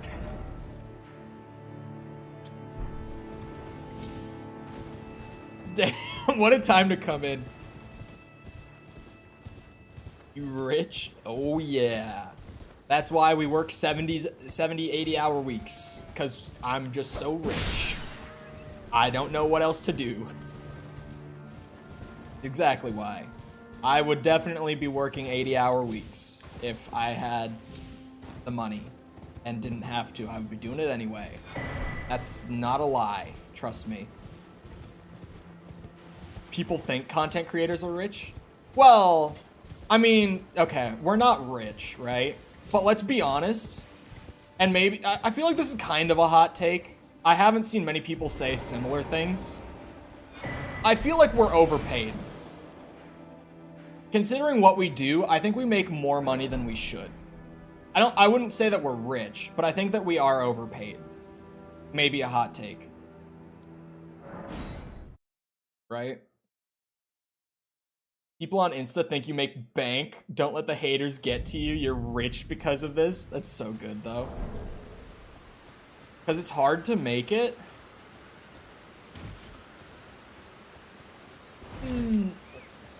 Nope, I'm holding my tongue on that one.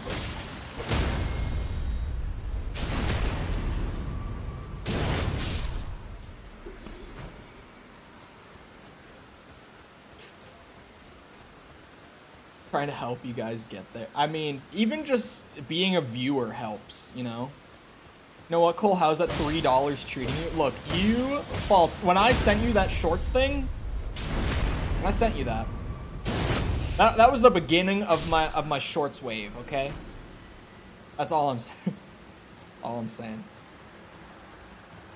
You don't realize the difference between that, like, the view difference between when I sent you that and now. Prove it.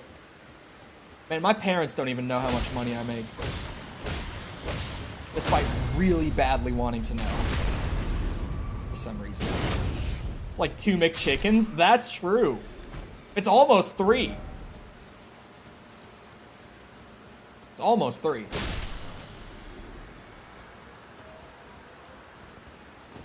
Like 2 things from Quick Trip, man. I stopped going to Quick Trip, or at least going inside. I'll still fill up my gas at Quick Trip.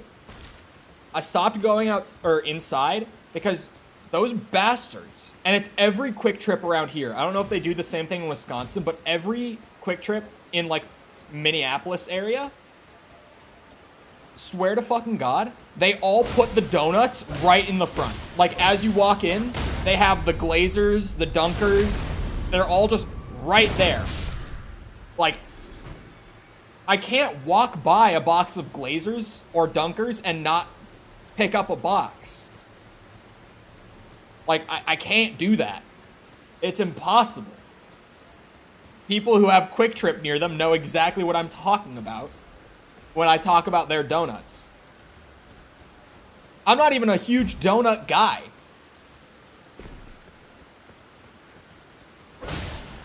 I had a friend share me hers. She does a 20.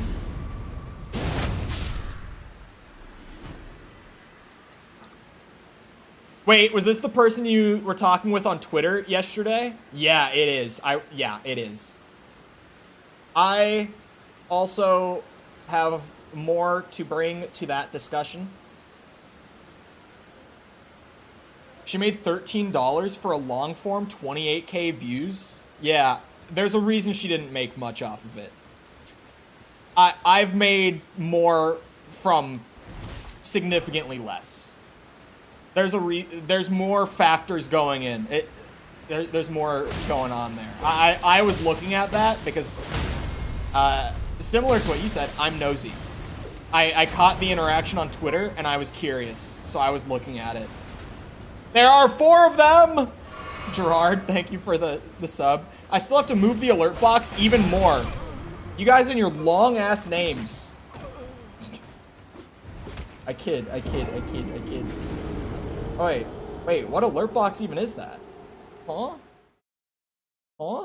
Wait a second. The alert box over here is turned off. The alert box over here... Oh, I have it locked. I'm stupid. I'm actually... Ignore me. You nosy for someone that keeps secrets? No, if you're curious, there are more factors to why her CPMs would be low on that content. I was looking at it. I can't catch someone saying, like... I can't remember what she said exactly. But she said, like... for those that don't know, like 40K views on YouTube makes less money than like 3 subs on Twitch. And my brain immediately goes, that is so wrong. What the fuck are they talking about? And I was like, that's not true at all. And then I looked and I realized why. Congrats on passing 2K. It's the shorts, man. It's the daily short form content. Short form content's gonna die by the end of the year. I gotta get on it now, cause that shit's not gonna last. This is going to be like TikTok format, vertical format, short form content. It's going to be one of those flash in the pan things, and we're already on the tail end of it. I gotta get in before it's gone. I gotta get in and out. But hello Smitty as well, and Sticky. I don't know if I said hello to Sticky, but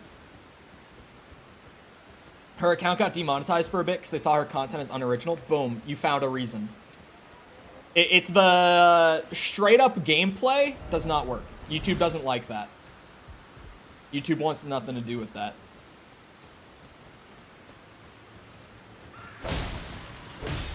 YouTube has no reason to reward content that's just essentially a straight rip of something else. They have no reason to reward that.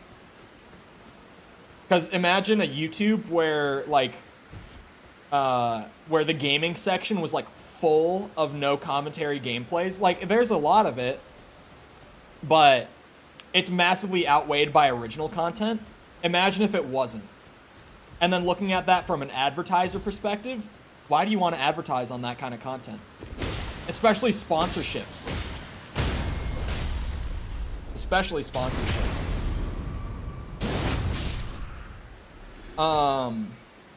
Hold on, I gotta read stuff. I got lost.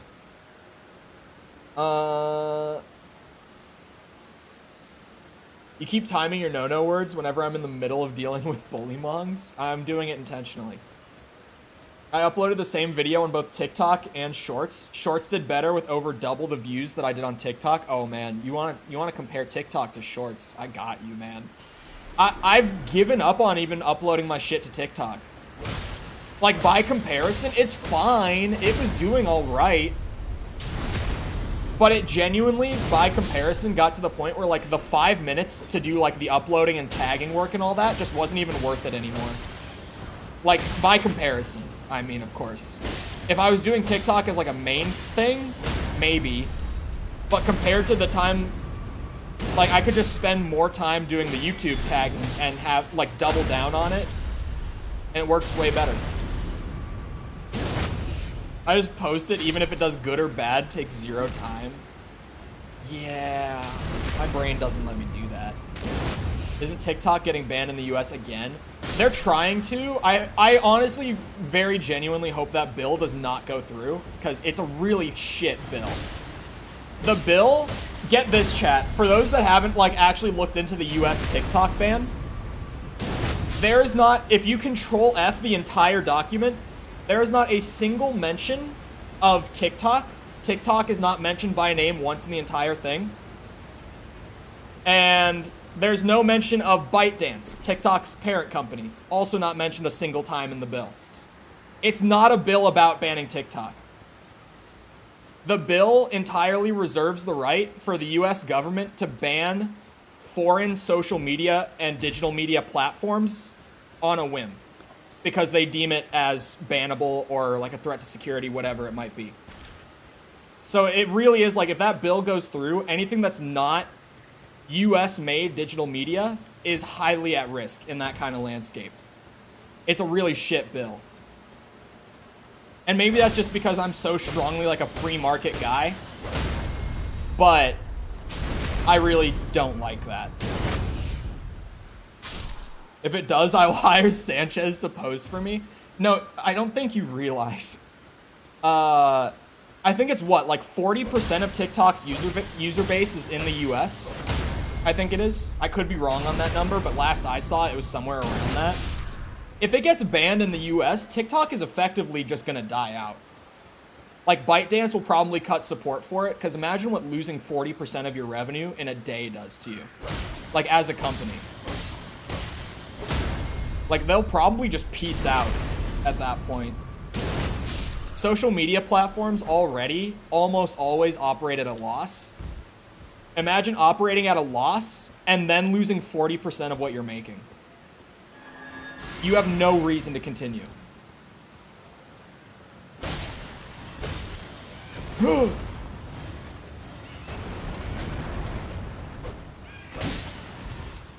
It's like YouTube is a rarity in the social or in the digital media. I keep saying social media. In the digital media landscape, in the sense that YouTube actually operates at a massive profit for Google.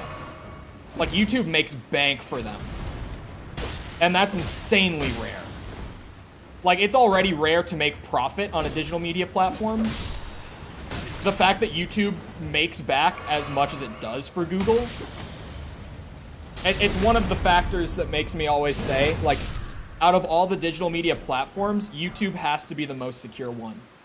Like, the one that you could bet on being around the longest would be YouTube. Because there are just so few reasons that YouTube would cease to exist. There really are not many factors that would realistically lead to YouTube going away. At least, like, any time in the next 10 to 20 years. Like, beyond that, who knows, but the way that the landscape is currently, there's really no reason that YouTube would disappear or stop operating. Compared to, like, you know, Twitter's, like, gonna die out any day. TikTok's maybe got, like, 2 years left in it. Instagram, maybe 5. Like, who knows? YouTube, there's not, like, YouTube is probably not gonna go away. YouTube has, like, 2 billion daily users. I was just throwing this number out there recently. But in their recent quarterly report, do you know what YouTube reported? YouTube Shorts alone gets an average of 50 billion views per day. That is, on average, every single human being on planet Earth watching 7 shorts a day. Obviously, that's not the reality, but when you average out the numbers, that's what it says. Like, the average human being on Earth watches 7 videos a day. That is not going away anytime soon. That is beyond secure. That is insane. To be honest, Hive is too slow and their notif system is whack. I never used it. There was a lot of hype around it right when it came out, but I think it was really only because, like, it was a Twitter competitor, and there just really isn't anything that directly competes with Twitter, so that was, like, novel. But it seems like beyond just the fact that it was a Twitter competitor, there wasn't much to it. VTubers took it over? Is that true? Is it just a giant VTuber networking site now? Wouldn't shock me. I feel like the majority of people on Twitter that I saw talking about it were VTubers. Like, past the first week. Like, everyone talked about it for like a week and then it was gone.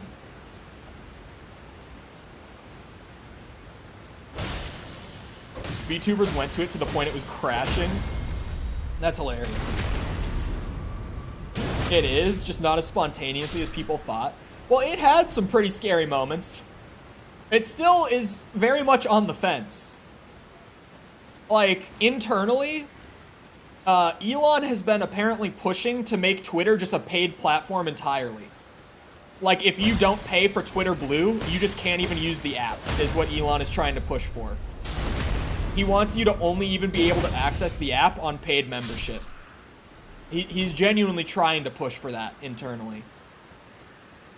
And I strongly stand by, because since, like, Twitter Blue came out pre-Elon, I have been such a strong, like, I will never give the Bird app $10 a month. That's ridiculous. If I lose Twitter, I lose Twitter. Like, less distraction in my day. If they make it paid only, like, I'm out. I will stick to my guns on that one.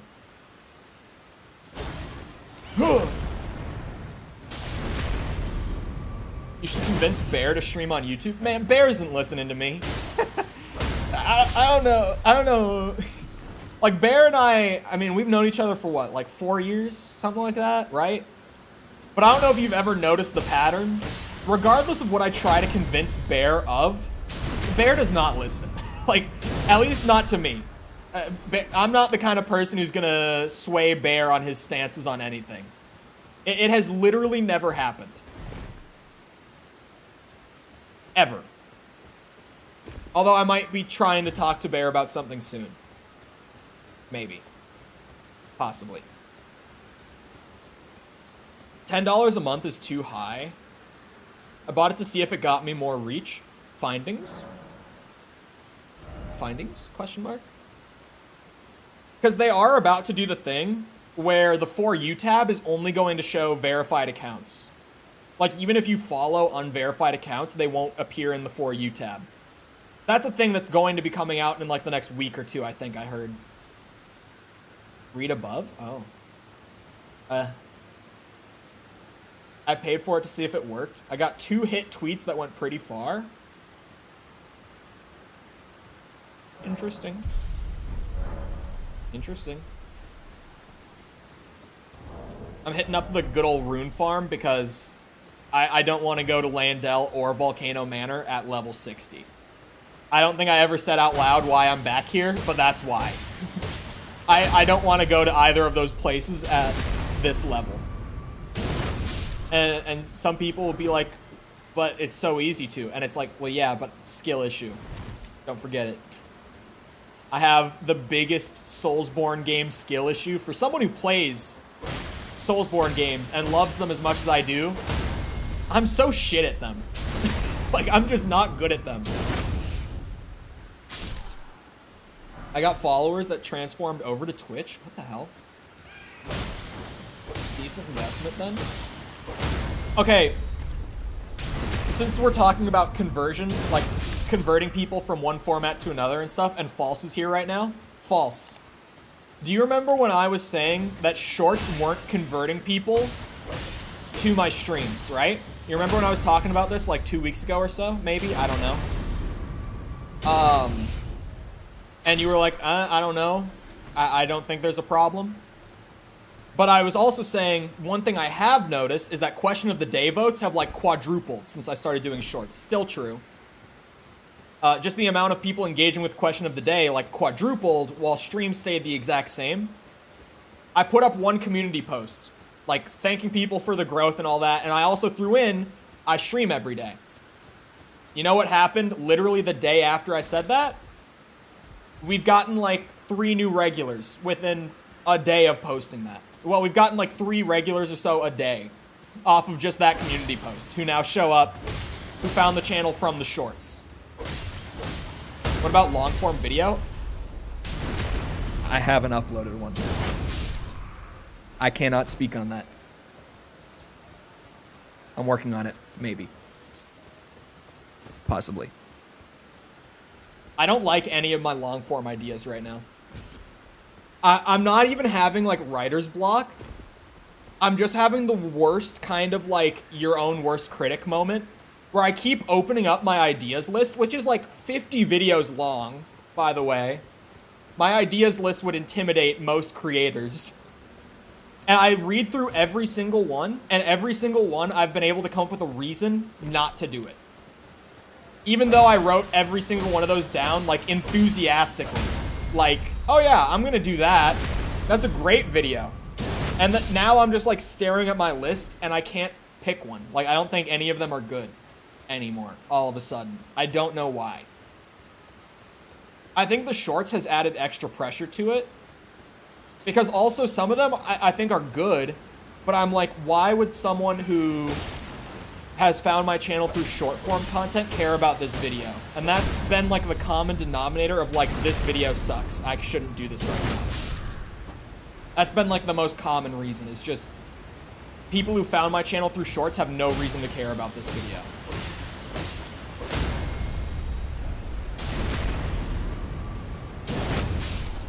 I didn't know you streamed. Like, brother, huh?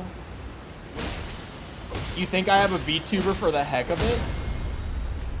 I mean, I generally feel like, maybe I'm wrong, but I kind of feel like all VTubers stream. Am I wrong? Like, that's just kind of what, like, they're kind of known to be streamers.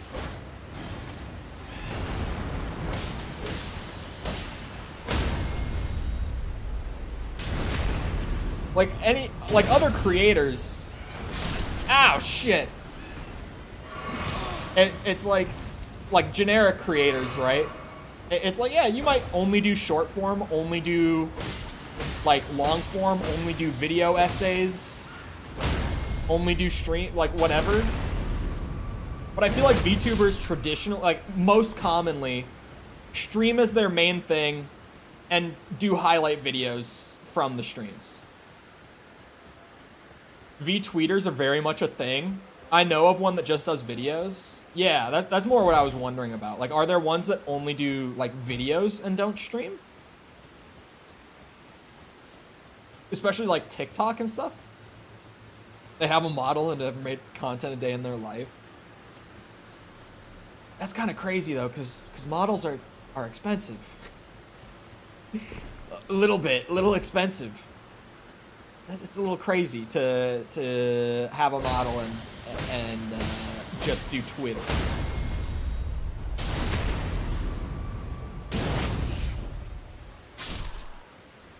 No offense to any of my V-tweeters out there, but what are you doing?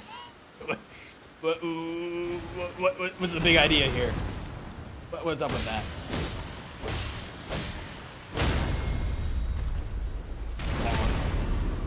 We're getting to that point where this spot is a little more tedious for runes, but I also just can't get to Mogs for farming yet. So, this is what it is. I have to get through to, like, the end of the snowfield to get the really good farming spot, which sucks. Because that farming spot is, like, 4 times as fast as this one. But it's just so late in the game.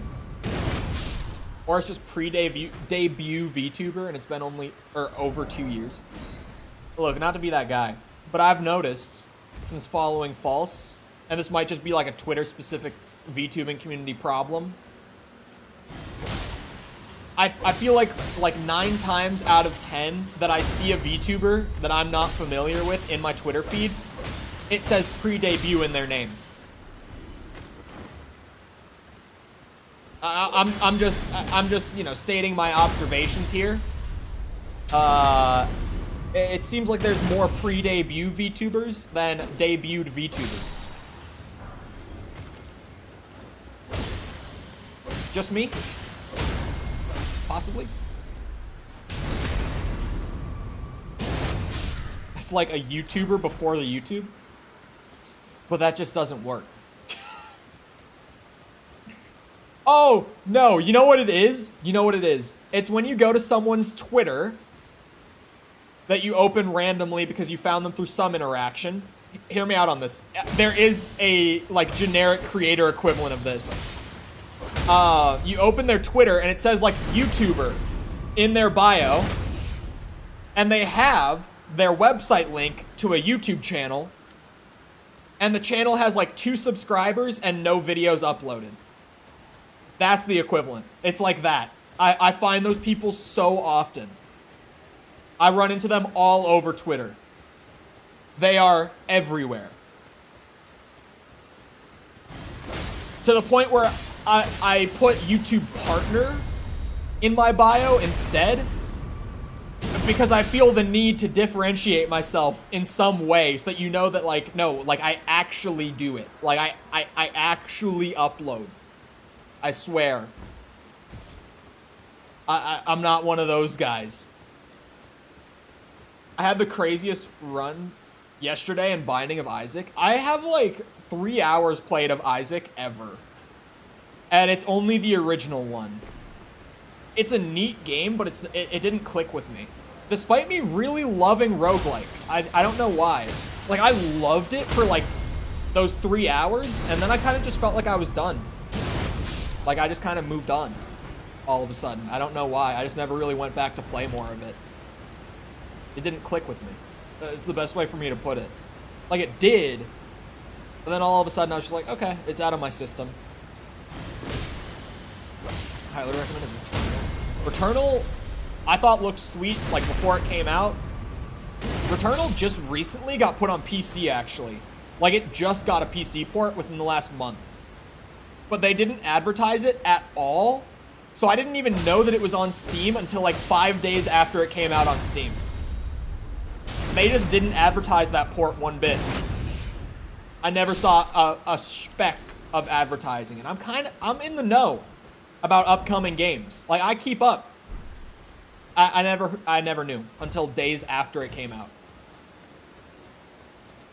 But that game, I always thought that game looked sweet.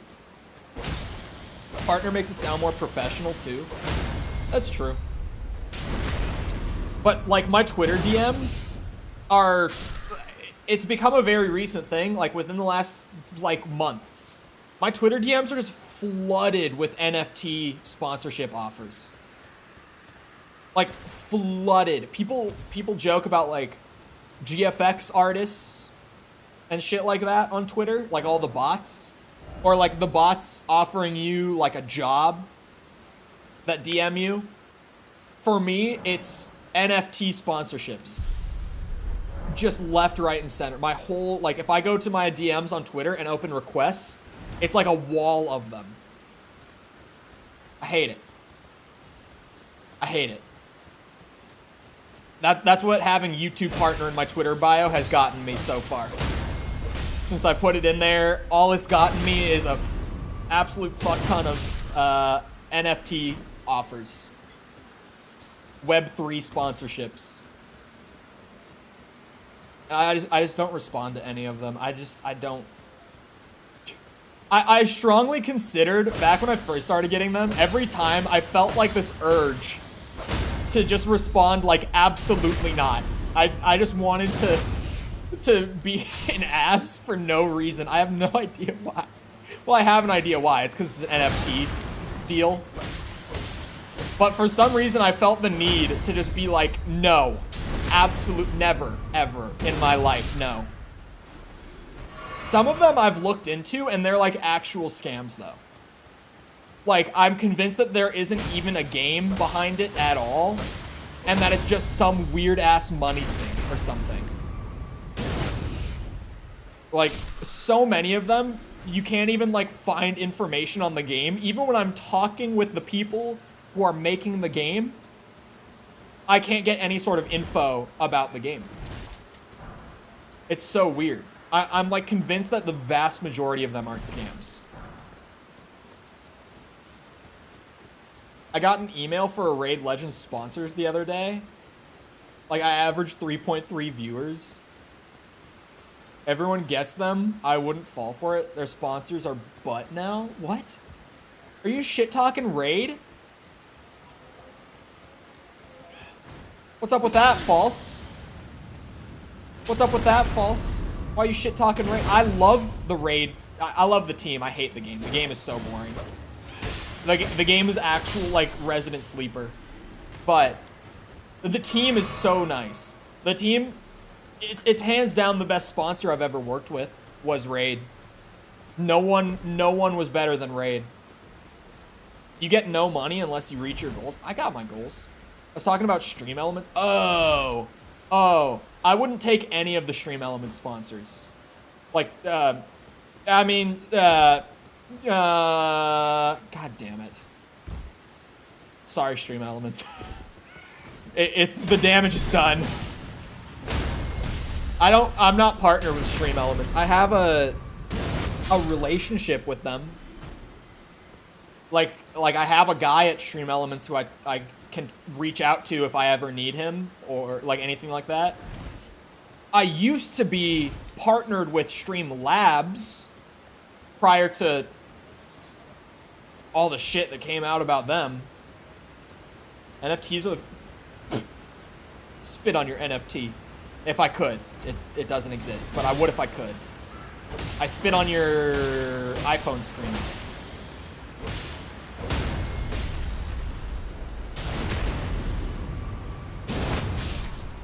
The incentives are hot doo-doo. Well, I just wouldn't take them because Stream Elements is also taking a cut of the deal for having facilitated it, right? So, like, when you get a sponsor deal through Stream Elements, like, you find a team that's willing to, like, pay out to a streamer of your size, what you need to do is immediately, when you find that, through Stream Elements, is you personally reach out to the team. Instead of doing it through a platform that's going to take, like, 30% or whatever it is.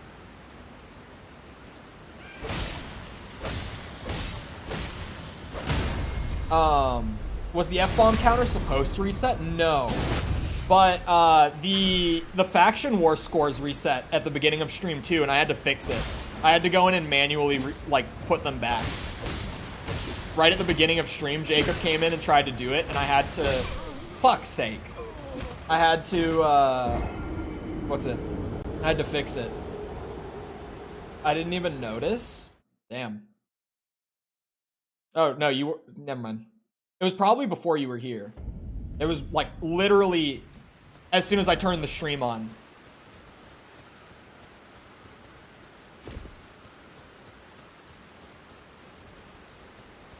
Stream itself has to be 4 to 5 hours in one go for X days. And? I'm not seeing the problem. Like, deliverables are a normal thing. I don't know. Read about... No, I read it. I read all of it. Like, when I did my first one with Raid, I think I had to get 10 accounts signed up and, like, to hit that level. But I did it.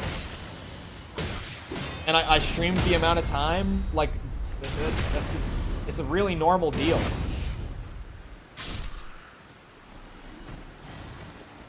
I'm not asking my people to do that.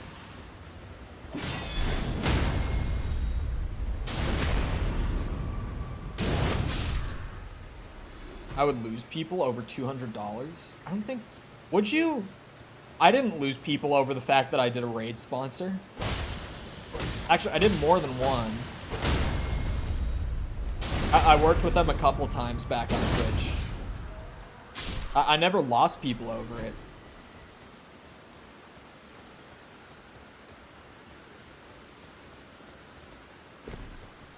But I just wouldn't do it through, like...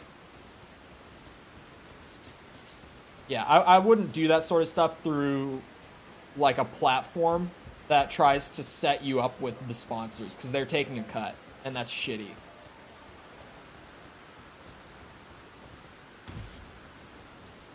She went from over 100 to less than 100. I think it might depend on community, too. Right? I would look for easier sponsors.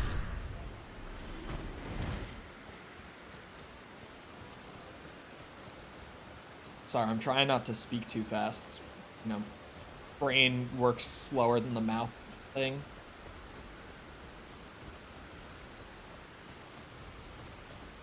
Kippo sponsor was just make a TikTok. What was that? False, you knew what they're, like, you knew about them. What was that, like, sound alerts service? I know I mentioned this to you before. That I spoke. Blurb, something like that. They reached out to me maybe back in, like, December? But I was so confused about how their service worked on YouTube, like, without having channel points or anything, because that's how it works on Twitch, I believe, that I just never ended up, like, doing a deal with them. I was very confused about all that in general. Ow! Like, the team was great about, like, communication and all that. No faults there, but I was just too smooth-brained to figure out how their system even worked. So it just never went anywhere. Because also, like, the rep who was talking to me, it doesn't work on the systems. Like, she didn't even really know how the YouTube version worked. She was more familiar with the Twitch version.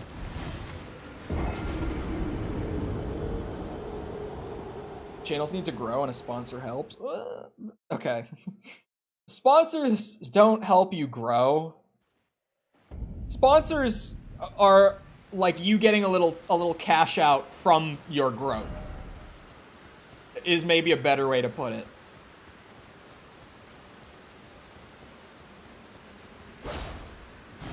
I'll look into it one day. It seems like a really good service for Twitch, but for YouTube, I was so confused. Like, I just didn't understand, genuinely.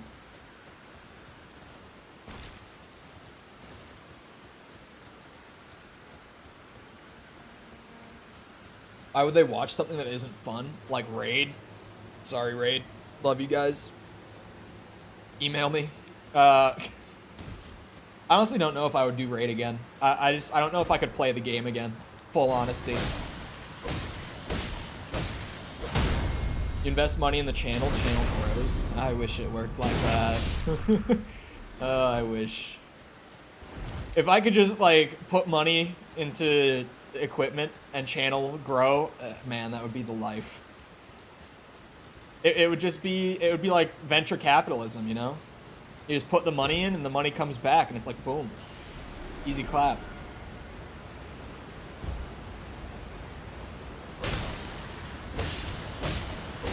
Speaking of investing in the channel though, Dead Island 2.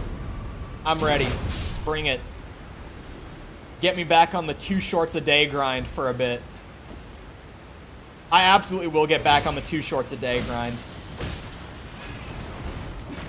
The only reason I stopped doing 2 a day was because I started working on long form stuff instead with like half my time in the day. For videos, obviously stream takes up like 1/3 of my time total a day.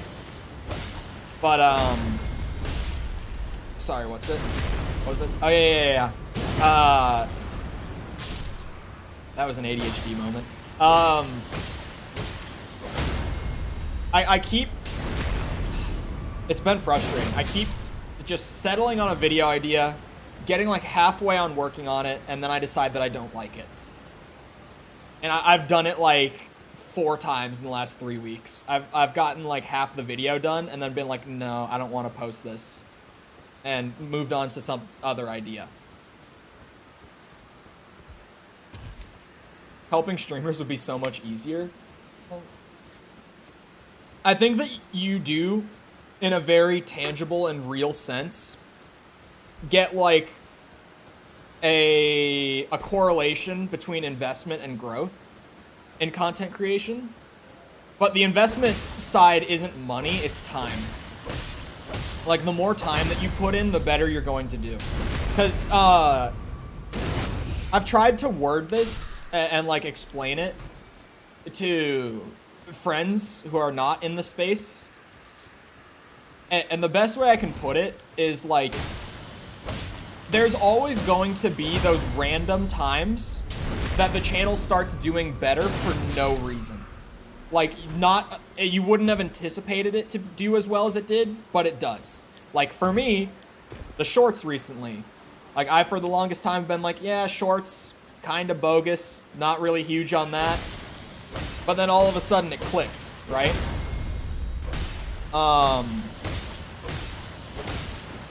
And so for me, it's like, what's the best way to grow the channel? It's to put more time in. Like, even regardless of what I did, it would work to varying degrees. I used to say the phrase a lot. Many of you have probably heard me say the phrase, work smarter, not harder. I have realized in the last, like, 2 months or so that that phrase is fucking stupid. And I hate that phrase. And I can't believe that I used to live by that phrase. It's ridiculous how dumb it is to try to work within that.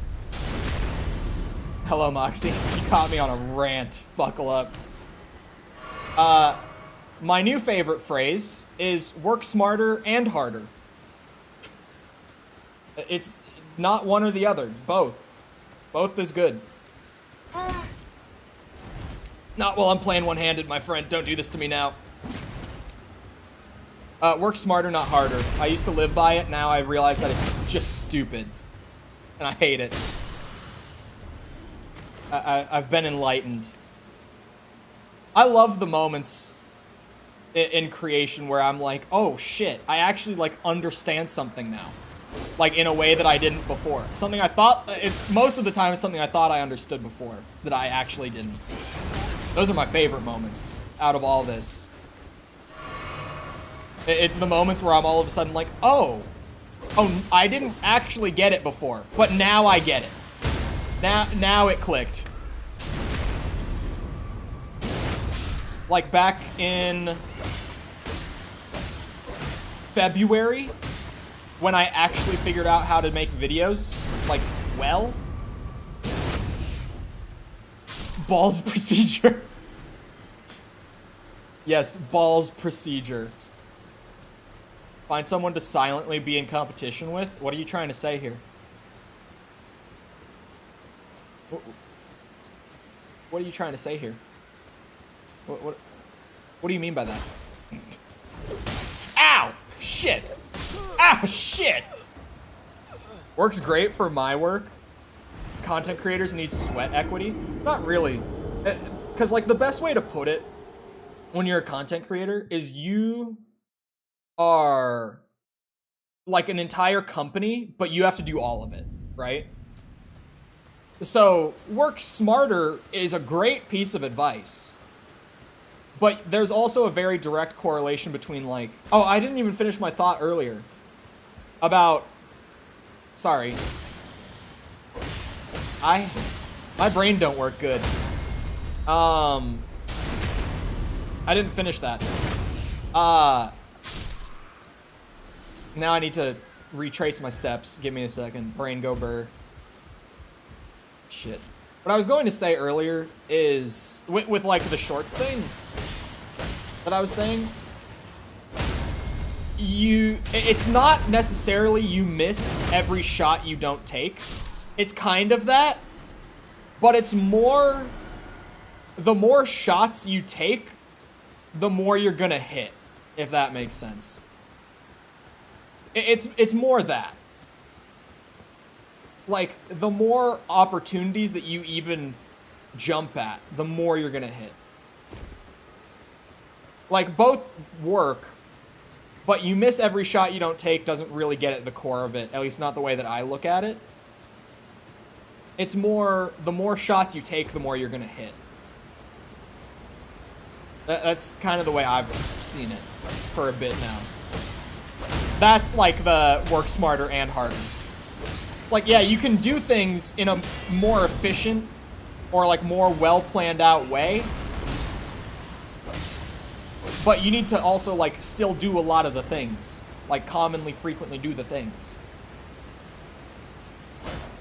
If the smarter content, in my case, let's go back to like the Callisto Protocol and Dead Space video. If the better content comes at the cost of I only upload once a month, the better content isn't worth it. That format, gotta go. It was a fun format. I think the videos came out well, but if I can only do one a month, it's not gonna work. I'm not taking enough shots at that point. One shot a month is not good. Because right now, if you count streams and videos, I'm taking like 2 shots a day. That's pretty good. The reason I've been grinding out daily streams is because of it. The silent competition thing, she said she's on call, so I don't know if she can hear me. The way that she worded it when we discussed it was a little different. It was pretty similar, but it was a little different. There was a slight difference in the way that she explained it then. She more put it as she needs something to make her work out of spite. That's the way that she said it to me, like, whenever we spoke about this, like a month ago or something, maybe. She was like, I need a reason to be spiteful to work. And then, rather than silent competition, I flat out declared war and competition against her. And we kind of forgot about it. I'm gonna be real. Like, that lasted like all of like 2 days before we both forgot. Or maybe she didn't and she actually has been doing silent competition the whole time. I forgot. But I actually said on stream, I remember this. This was back in like January or something. So this was even probably before that, unless my time frame is just way off. But I remember False setting her goals for the year and being like, 10K is my goal for the year. And I was like, you know what, chat? If False can hit 10K this year, I can too. Let's do it. It's on. Like, I got a higher mountain to climb. But if she's gonna do it, I'm gonna do it. My competition was a lot less silent. I was talking shit at the beginning of the year. And then, it wasn't looking so great. But now, I'm looking at it from where I'm sitting currently. And I'm like, could I actually hit 10K this year? Yeah, I think I could. I think I realistically could. I think I found a way. We might just be onto something here. I want to be able to make some sort of impact. It's weird how gaming can do that. You can just sit here and play a game, and like, it's a very viable reality. Because it can even be something stupid too. Kind of, I don't want to say, but like, I guess because I can pick on False because she's here. It's like, when False streams at night, I work the whole time. I work the entire 3 hours that she's live. Because I just throw it on in the background and it balances out the ADHD thing. And I'm actually able to get like 3 hours of work beginning to end done. Off stream. On stream, it's like I'm on stream. I can work for 4 hours straight, no problem.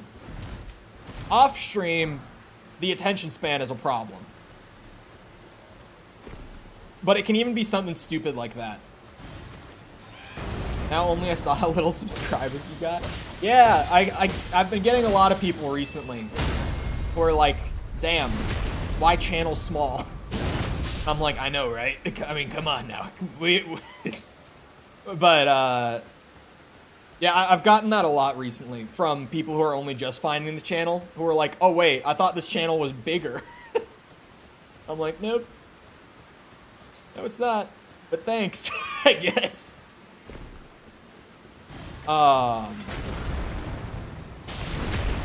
You had 800 when I joined here? Yeah, that helps for frame of reference, because I wouldn't have known that number.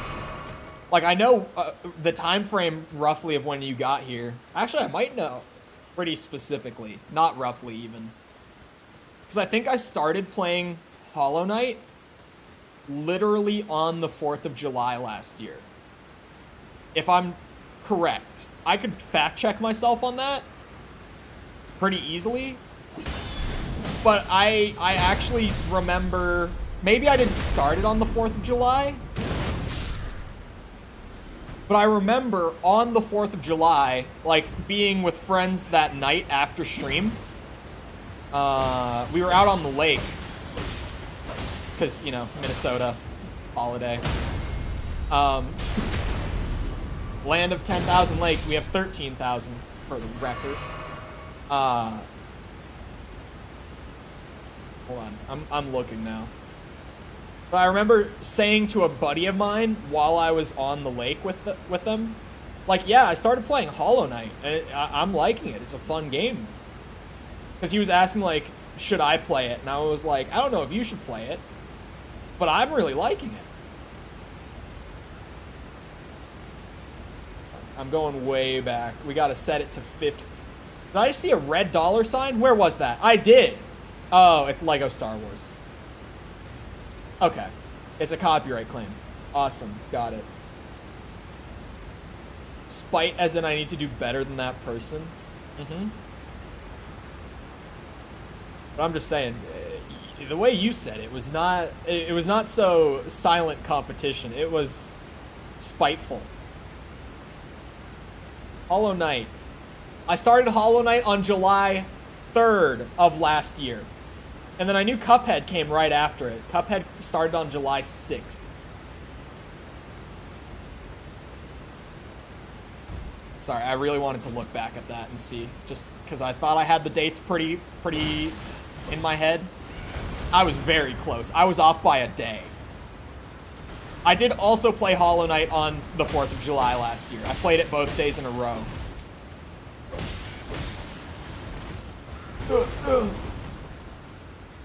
But yeah, one of my buddies lives on the lake and has a boat. So whenever we have like a reason to be out on the lake, we go out on the lake. Minnesota Bliss. His family. Good to be friends with. Just saying.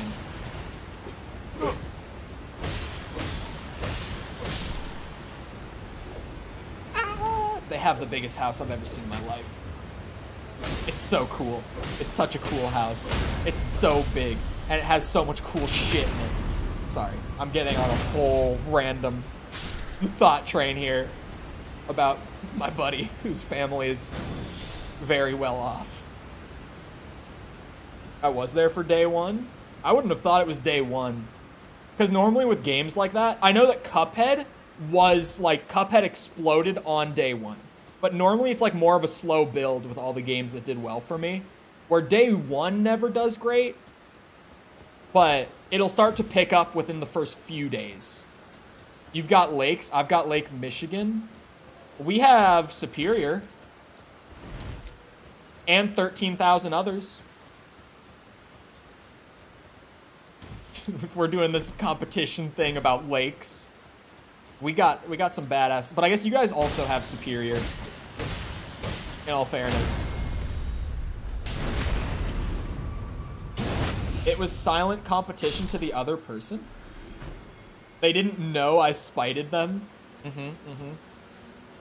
I also forgot that I declared a growth war race against you. I remember that now.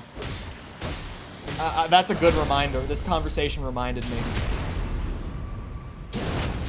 So, if anything good came out of that, because I really did forget about that within like 2 days. But I do very specifically remember being like, all right, fuck you. We're racing now. We're going.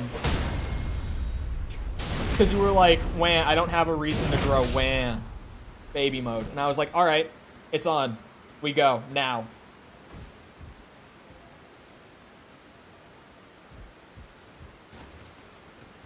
You're back to, oh, I thought we were already back. Ah, whoa! I wasn't looking. I wasn't looking. Stop!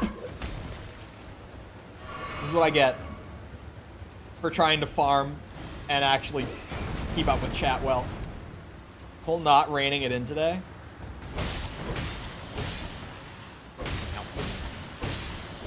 Randomly, that Breath of the Wild stream was monetized the other day. Like, full ads. Like, I pressed the ad button, and you guys actually got ads. Which was great, because that hasn't happened since, like, early February. So we take those. It was so weird that randomly the other day, that one Breath of the Wild stream was actually monetized the whole way through.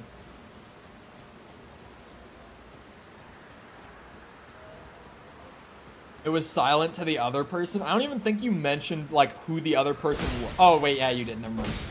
Nope, you did. Never mind. I remember now. I was like, I don't even think you ever... Yeah, you did. You got into specifics about it. I forgot, and then it just suddenly came back. You can get it only in Mercenaries?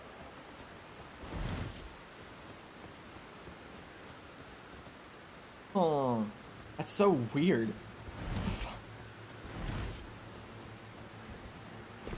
That's so odd. One channel got 2 copyright strikes. It's Point Crow. Yeah, I know about this. It's really bad. Sets a really bad precedent going into Tears of the Kingdom. But also, Nintendo has always been really finicky about letting fans have fun. That's just not a thing Nintendo likes to do. So, yeah, it's kind of like common Nintendo L. As much as it sucks, because, like, they make the best games. But, man, do they just hate their community. Like, so much, for no reason. Like, community tries to do anything positive or fun with Nintendo products, and they shut it down immediately. Point Crow's gonna fight it? I don't know about that. I didn't hear about that. I hope he does. I absolutely hope he does. I haven't read their terms of service in regards to modding content.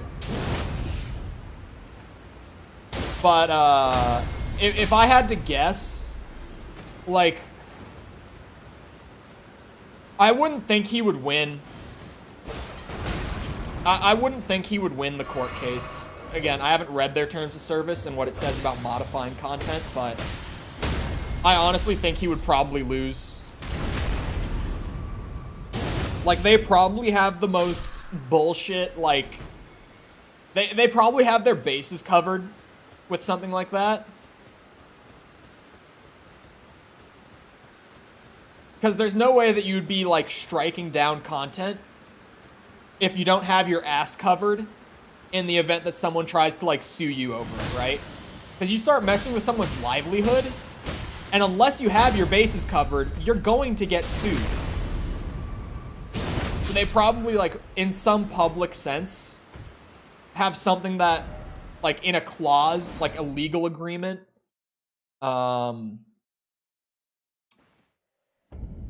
what's it called? Yeah, allows them to do that.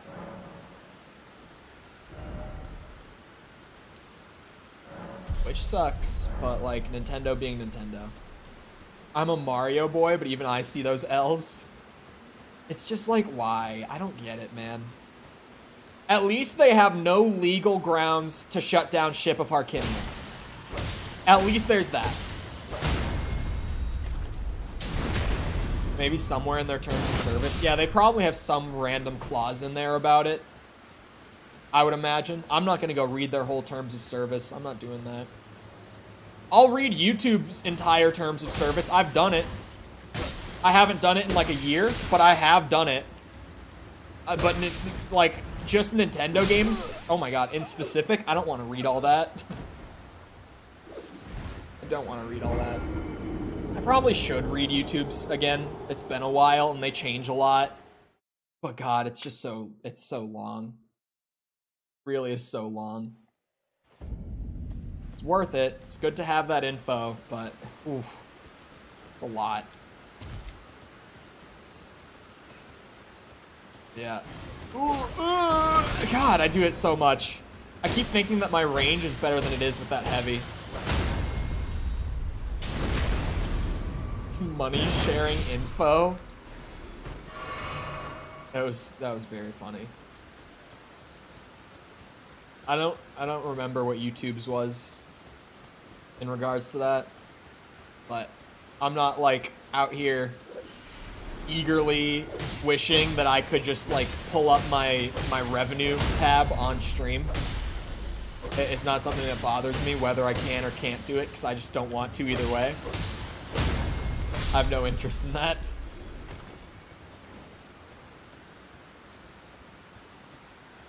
So chat, here's how poor I am. Here's the poverty we're living in.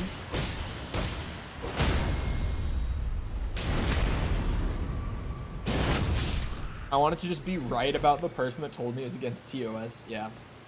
Oh, speaking of poverty, I actually paid my tax, like, amount required today.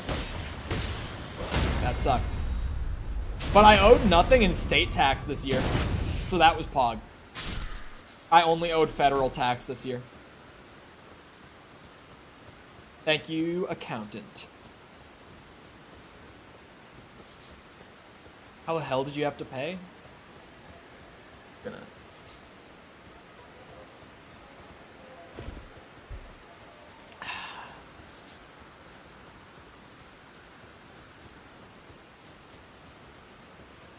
Oh, I thought you... I read that as you owed like $5.76 on your taxes. I was at a loss. Well, false. I don't happen to have like a, you know, 4-figure anime model that I use to, you know, boost my business expenses. I also don't have services like Twitter Blue, for example. Games I wrote off. Because that's one of the best things, is if a new game's coming out and I'm gonna cover it on the channel, that's a write-off. Computer parts? I didn't buy any computer parts this year. Or, sorry, last year. I will this year. Software such as Premiere. I think I had that on there. Twitch subs you have? Twitch... Wait. Are you telling me I can write off my Twitch subs? I can't. This can't be financial advice. This is not financial advice, right?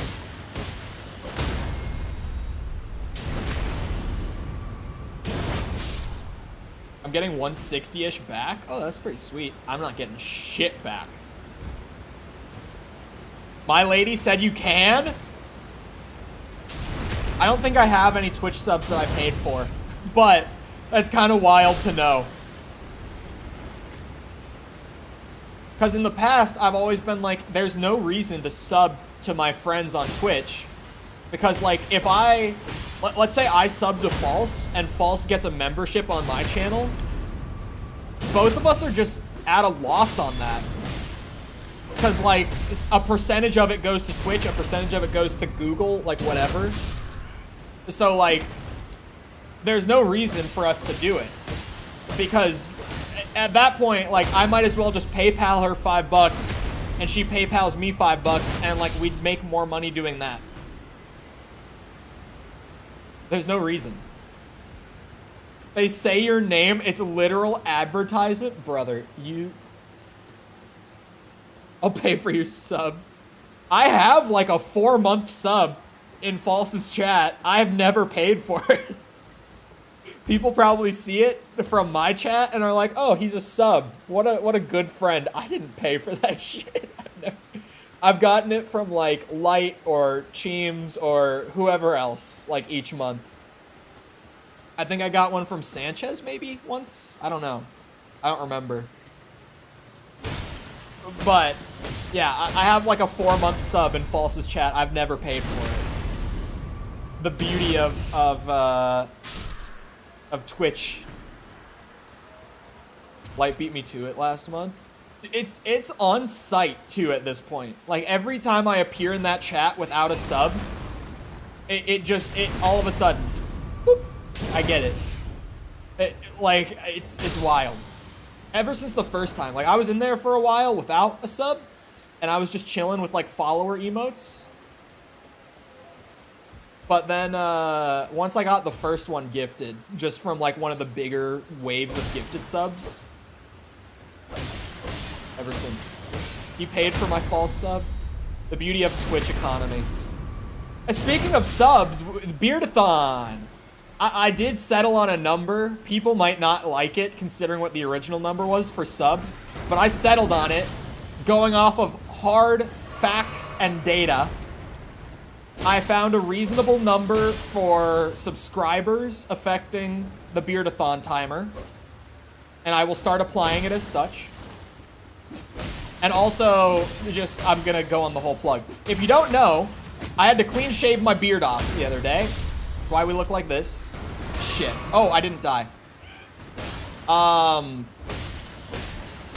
For the beardathon, it was starting at 30 days. I cannot trim my beard, because normally I give it like 2 weeks to grow off of a clean shave to get to that length, and then I start trimming it to keep it from getting long. But I can't shave for like double the amount of time I normally would start. And on top of that, for every 100 subs that the channel goes up, I'm adding a day to the timer. And for every renewed membership, new membership, gifted membership, whatever, I'm adding 1 day per tier. If it's a, what's it, $2 member, it adds a day. If it's a $4 member, it adds 2 days. If it's a, what's my tier 3, $10 member, it adds 3 days, etc. If you go to the join button, it's all there. Just except the highest tier, 7 days, because chat said the highest tier should be 7 days, and I was like, yeah, that's fair.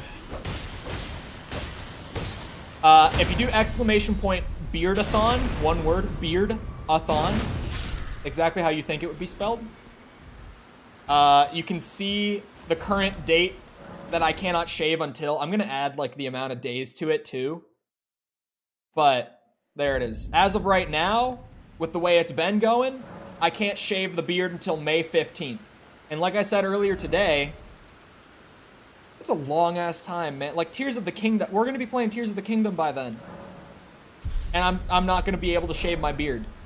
And like, we're 5 days into the beardathon. Like, the timer's only gonna go up. Like, I won't be shaving on May 15th. We all know that. We all know that. Like, that's, even as is, that's a long ass time. And it's going to get longer. Gonna be something. I also considered something, but I very quickly said, no, we cannot do that. Where I was like, if I hit the next milestone, do I add another 30 days? Because, like, we would do another beardathon. But then I realized, like, we just hit 2K. We are quickly approaching 3K. If I added 30 days, we would be here forever. Like, I would never be able to shave.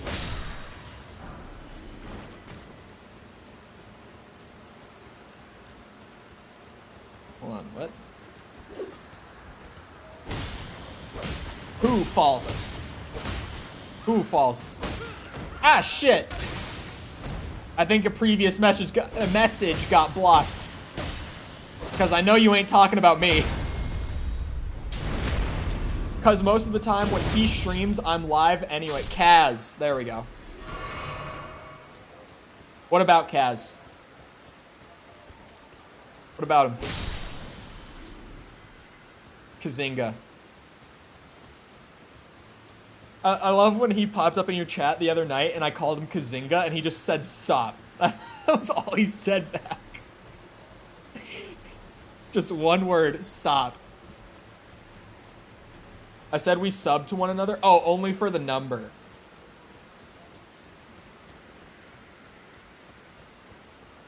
Man really wants a rebrand. I think Kazinga is the one. Like, unironically, hear me out. Okay, unironically, Kazinga was me shitposting when I said it, but hear me out on this. You're never going to forget Kazinga. That is a name that once you hear it, once you see it, that's burned in your brain. You will not forget Kazinga. You won't. It's like Chole.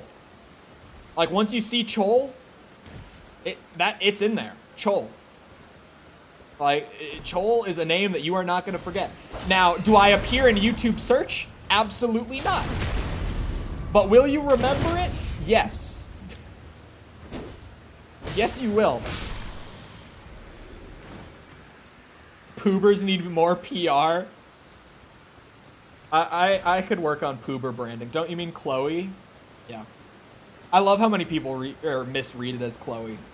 For anyone who wasn't here for it, because I told you guys it was gonna happen. Someone new did come in a few days ago and ask if my pronouns were she, her, because they misread my name as Chloe. And I was like, no, it's just a common misread. It's Chole. Put tags in with your name. I've actually been doing it. It's not doing shit, for the record. But I have been doing that. I've been putting my name in the tags. Because I figured it would be good for the time being. It's only 6 characters.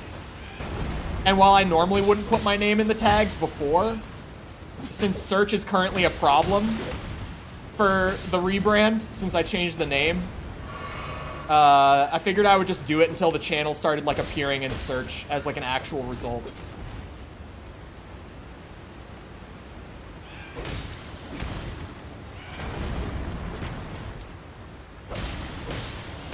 Huh, no, I saw the second one wind up and I knew it. I knew I was dead. Those 3 are a pain in the ass. Check DM.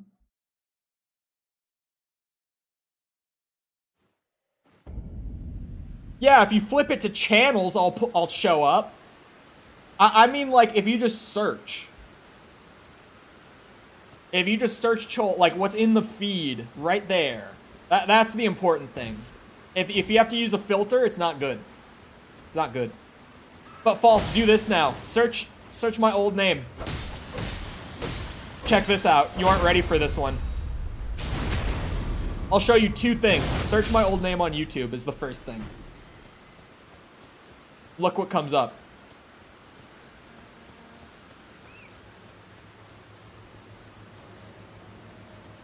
Most popular thing for CH is Chris Redfield punching Boulder. You come up? I know.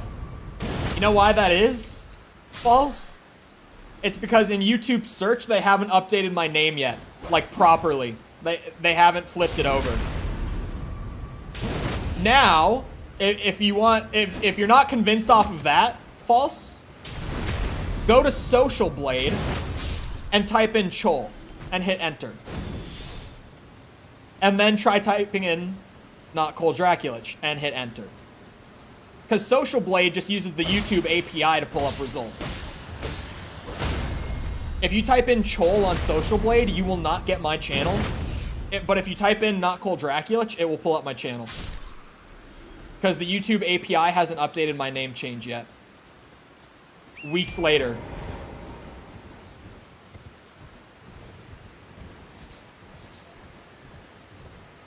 I get an anime girl? Exactly. It's not me if you type it in. But if you type in my old name on Social Blade, boom, there it is.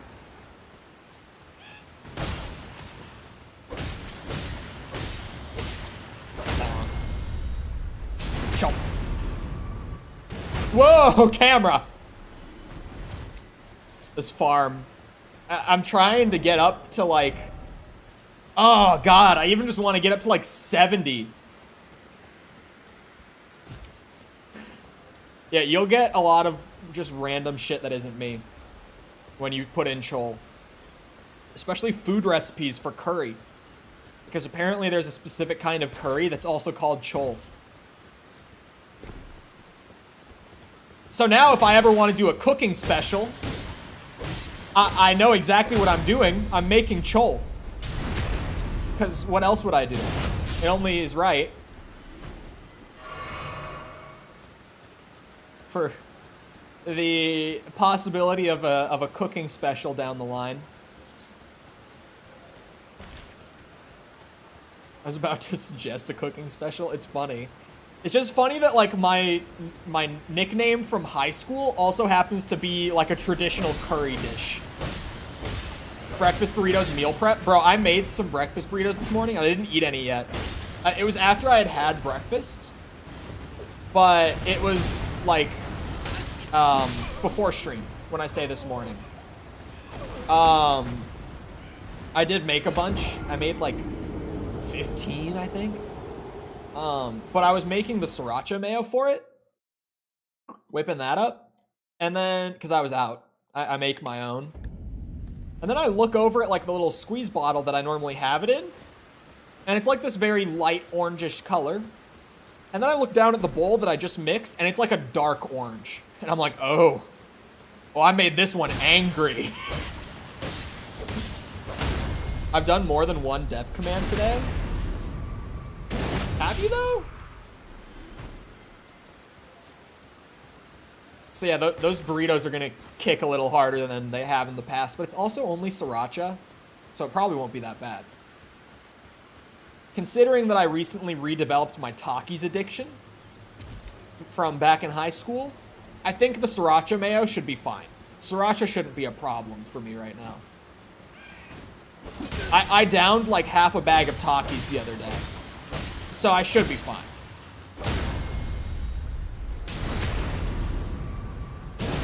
Like in a day, not in one sitting. Context is important.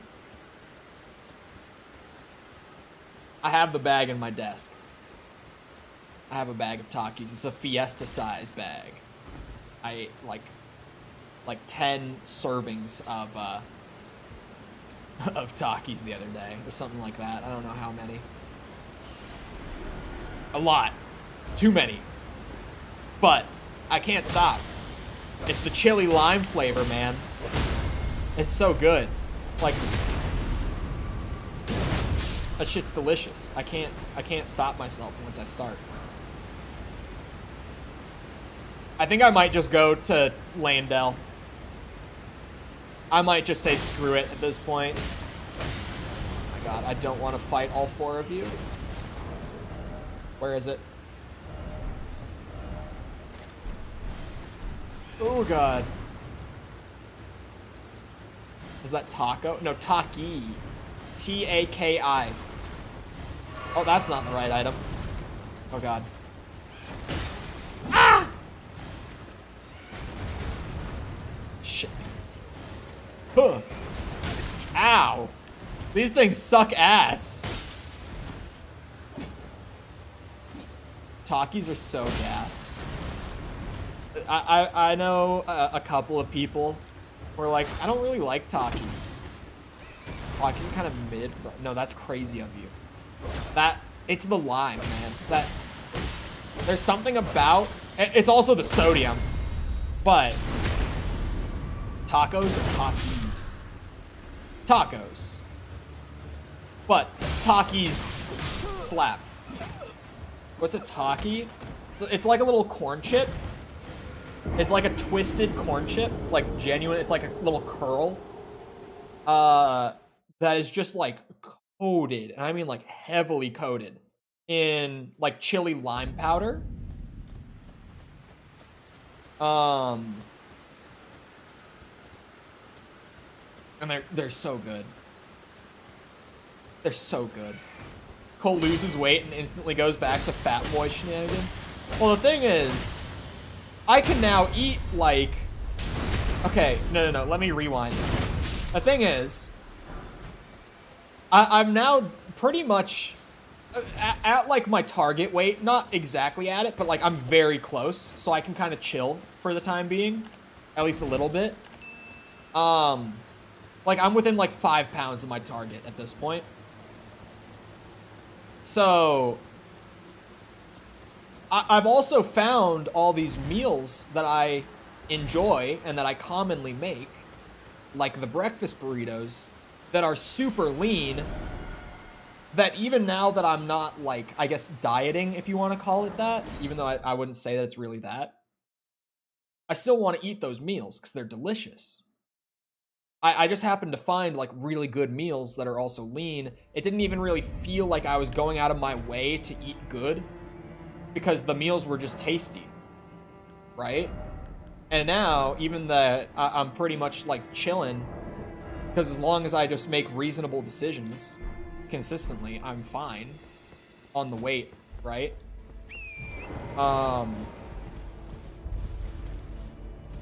Garden salsa sun chips, don't put the idea in my brain. Don't do it. Sorry. So my meals, point being, are still like 400 calories, 500 calories. And they're the meals that I actively want to eat. And I only eat 2 meals a day. So now it's like, I can chill. Like, I can afford to eat a shit ton of Takis in a day, and I'll just maintain my weight. Because I'm still kind of eating like I'm trying to lose weight. Like, I would have to intentionally find recipes that are worse for me to, like, maintain my body weight without, snacking. So, I can afford it at this point. Ow!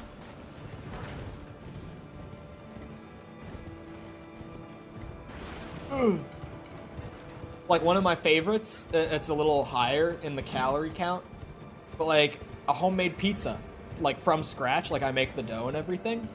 The whole pizza ends up being like 800 calories and like 100 grams of protein. And it's delicious. It's a buffalo chicken pizza. And it's bomb. It's so good. And it's like, I still want to make that pizza because that pizza is delicious. Regardless of like whether I'm still actively trying to lose weight or not, which I kinda am, but like I said, it's only like 5 more pounds, so it's not as big of a deal at this point. Like, I don't have to be losing it super quickly. I still want to eat that food because it's just really good food. And like, I don't have to feel guilty about eating a whole pizza when I make it from scratch and it's only 800 calories. Like, I can eat the whole thing, and I don't have to feel bad about it, because the macros are great. You know, Social Blade is wild? What are you talking about exactly? The estimate, it says you get paid? I've talked about how the Social Blade estimate for my channel is wrong. I've talked about this in the past. So it's because Social Blade's estimates... It's weird. For some channels, Social Blade's estimates will be spot on. For some, it will be over. For some, it will be under. Because what Social Blade does is they just estimate a 25 cent to $4 CPM, like the low to high range that they show.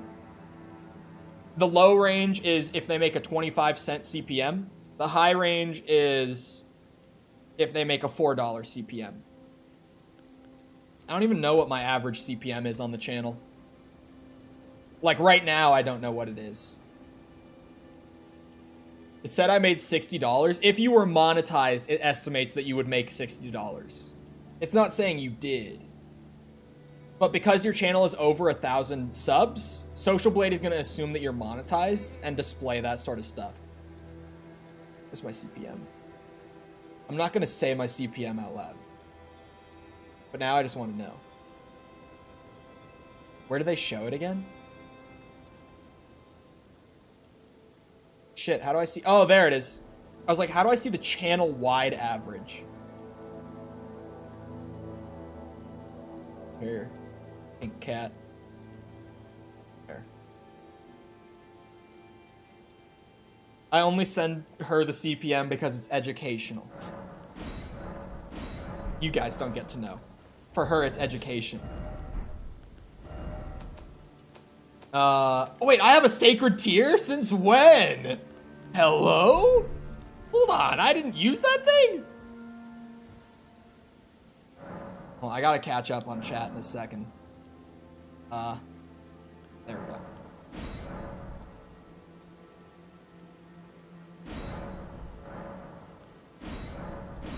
Ha ha ha ha. It's telling you to pick up your game. Oh, that's what you were ha ha ha ha-ing.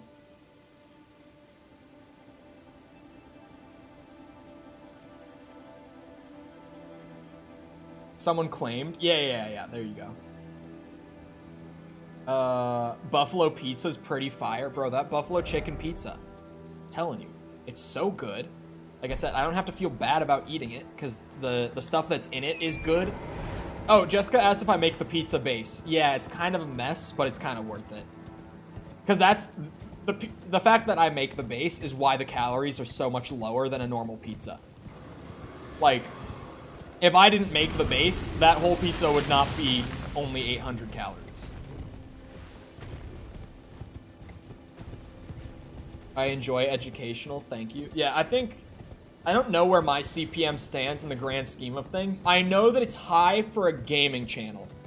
As far as YouTube in general, I don't know if I would say that mine is high or low. But I know that for a gaming channel, mine is high.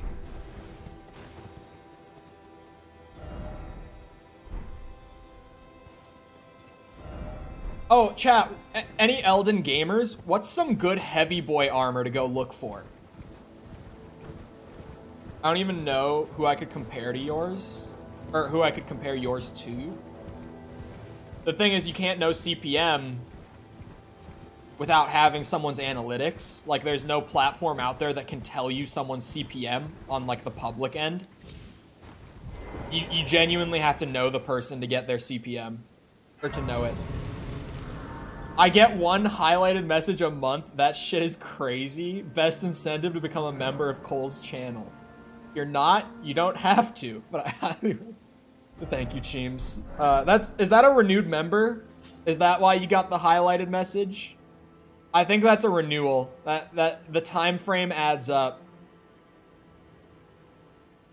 Well, Cheems is a tier 3. Chole Enjoyer, I think, is a tier 3. God damn it. Like, you see, chat, you see what you can do with the Beardathon? Cheems just added 3 days to the Beardathon. Just like that, he added 3 days. So, there it is.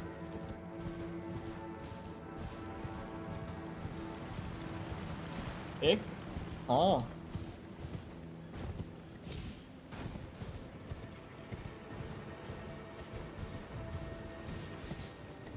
Most of our friends aren't monetized. I guess that actually is true for me too. Pedro, thank you for the sub. It didn't appear in chat. I had to look over for that one. I don't know why that didn't appear in chat. Radon's armor is pretty decent. It can't be too heavy. Like snooze and stuff, yeah. I would say, well, at least like the other creator that I've known the longest is Bear. We probably met in 2019, I think. And his YouTube isn't monetized, so I know I couldn't compare with him. Because he doesn't do YouTube like at all, to be fair. Ooh. Oh, that's a problem. I have to highlight manually. That's a super. Shit. TTS is...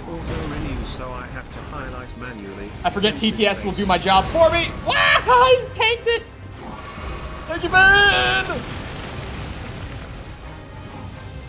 I thought the auto renew still gave you like a prompt when you entered chat to be like, you can highlight a message.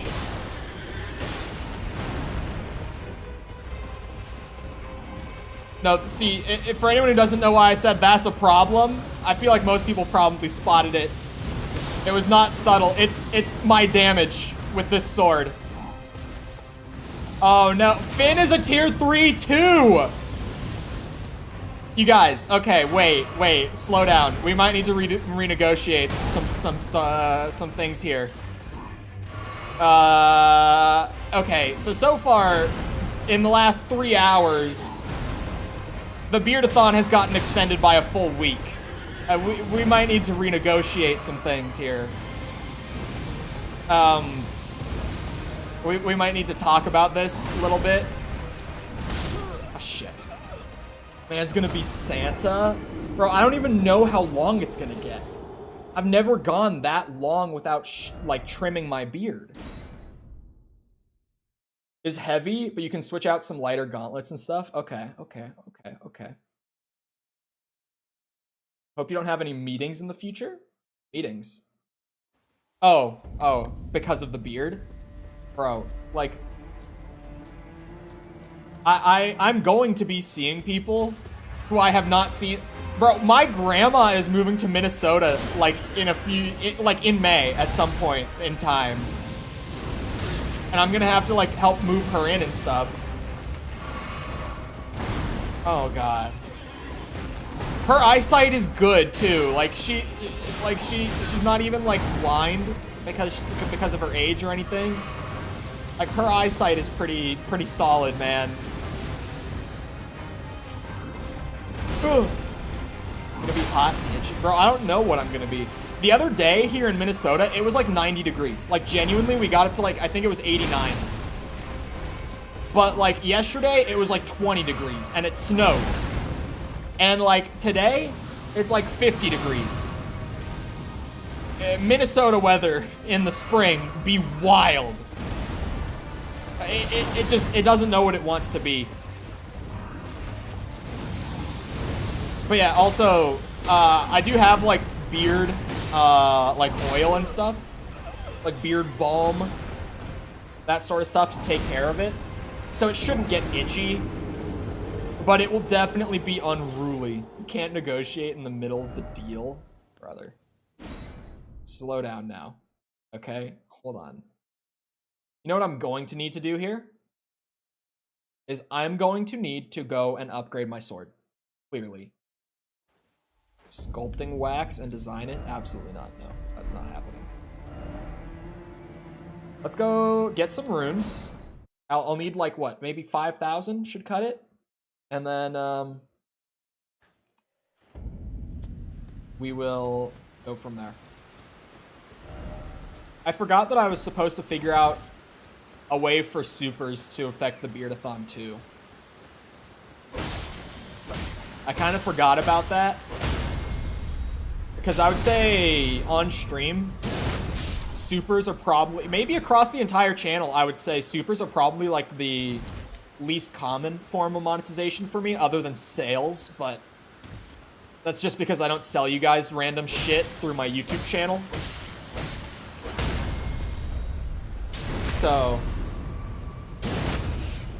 the Lionel set is my favorite looking armor in the game.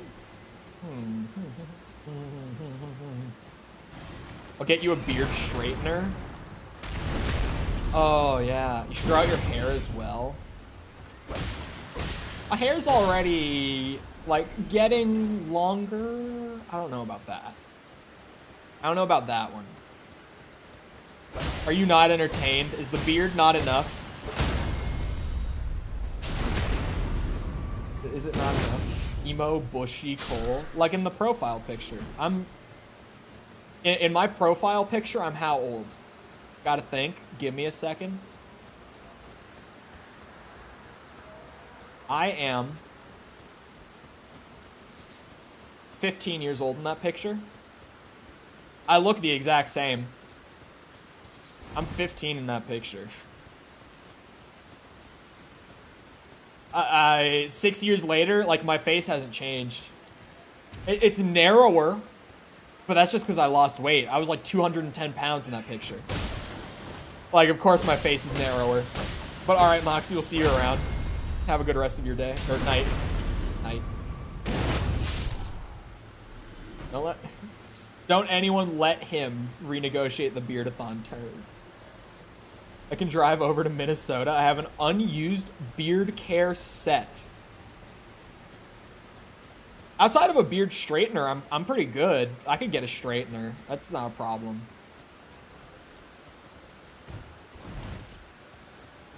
I didn't even think about needing a straightener, but I'm probably gonna need a straightener. Like, I need to just come to grips with the reality that my beard is going to be off my face. Like, I'm so used to my beard just being like a face warmer. It's going to hang off of my face, though. Like, it's actually going to grow long. Don't skip over what comment? Should definitely update it, that one. That's the last one I see. I don't want to update it. What am I going to update it with? Actually, my Discord picture? The face that I use for all of my thumbnails? Possibly, maybe. Oh wait, I have to give them the bearing. Forget about that. Oh, no, my bad. My bad. Where are your stones? I need 4 of these. Yeah, I was right. My tummy growling. I'm gonna warm up a breakfast burrito in the air fryer after this. Oh, no, I was gonna make chicken Well, I took you tonight. for no matter it. Lay out your arms then. I just made the burritos because I had extra time where I wasn't doing anything.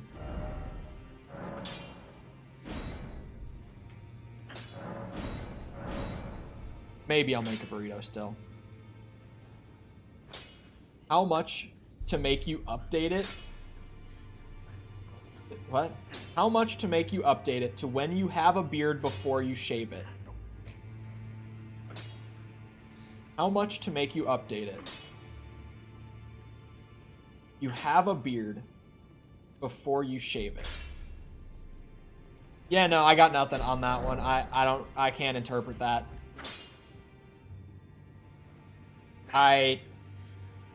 It's unintelligible. This beardathon, I got that much. Before you shave it. Before I shave it, what? When you have a beard before you shave it. What does that mean?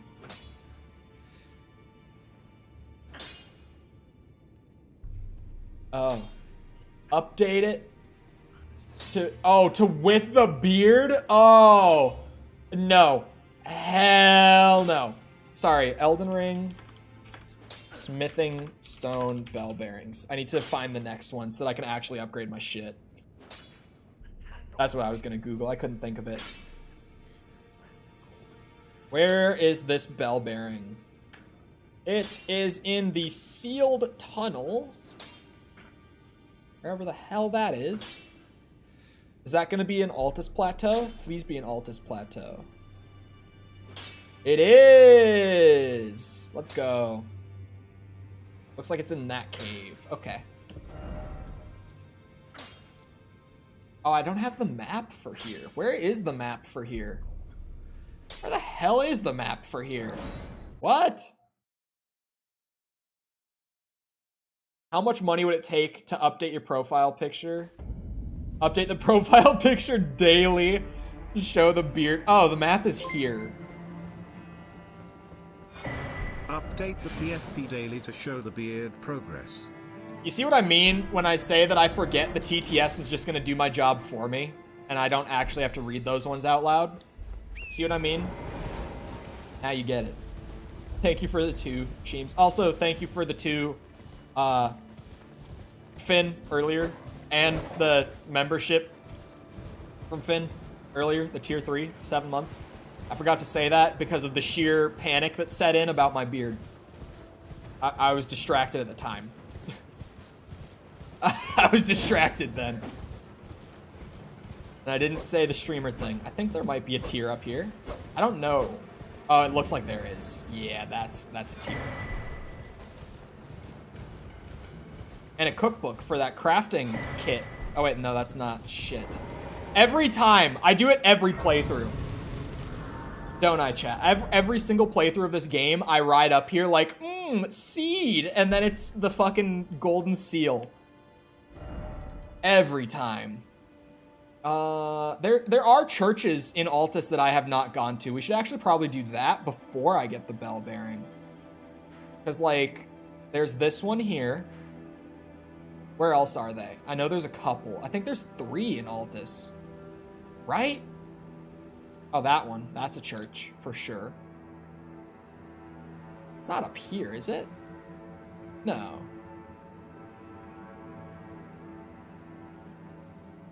They always have this kind of like rectangular shape.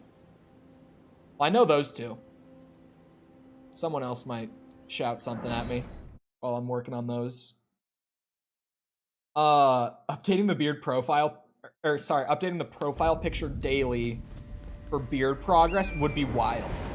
I mean, I stream daily, so like you've got 4 hours of progress right here. Progress update.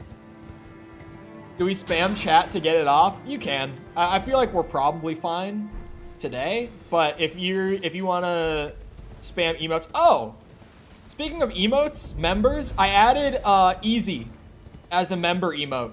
because we got another slot. And so, because I've just been filling the extra slots with, like, Twitch emotes that I miss from the old days, I threw easy in there this morning. Just because I realized, like, oh shit, we have another slot that I haven't been using. Because, like, I can use, like, we can have Better Twitch TV on the channel. We do, so that, like, people who have the plugin can see all those emotes that we have on it.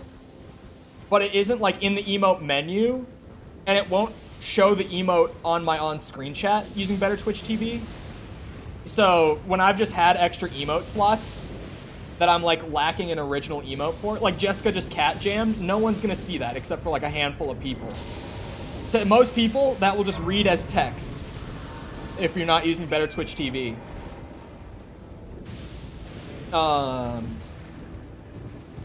But if you're using it, it's a dancing cat. Not a dancing cat, it's a head bobbing cat.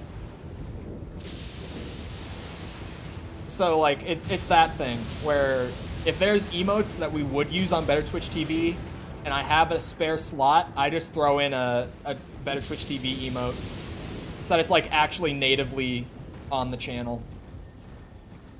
But I did mention that the faction war might start to affect channel emotes. Possibly. I think I also saw this morning that we're only like 3 members away from getting another emote slot. So I should probably, maybe Peepo G, if I have to fill one without having like original emotes. A jamming cat, exactly. Peepo G would not be a bad one. I know we have some Peepo G enjoyers.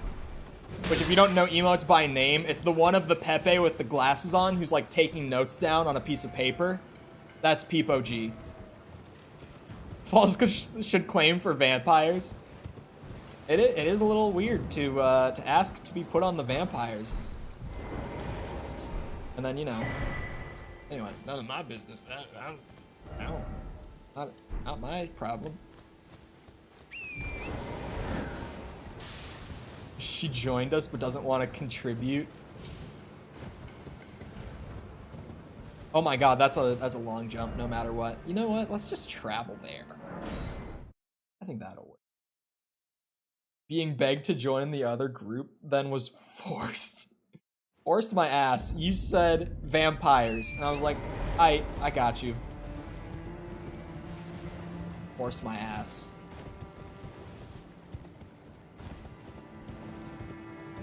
I think we should be buffed. We have dead weight. True. But vampires did already get a buff. Maybe they need another buff. I considered the other morning, I was like, what if for, like, the next wipe, at least just to test it for one wipe, what if we just tried, like, drafting people to a team?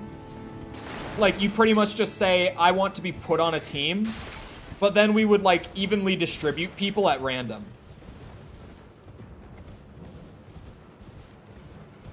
I thought about maybe trying it for the second month just to see if maybe it ends up with it being better.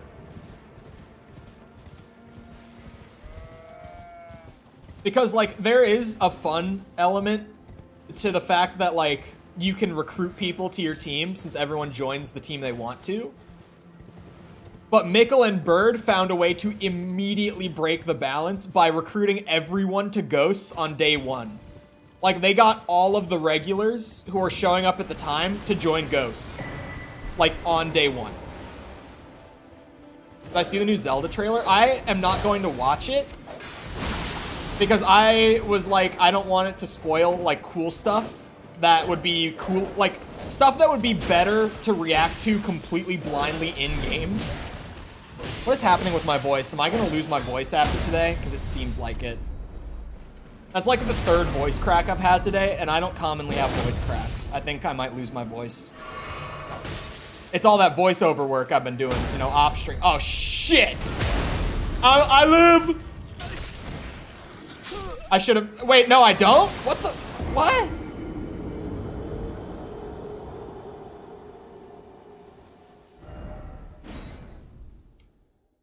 Man. I don't really care for faction things. I don't know, false. No, I'm not gonna do that. Never mind. Nope.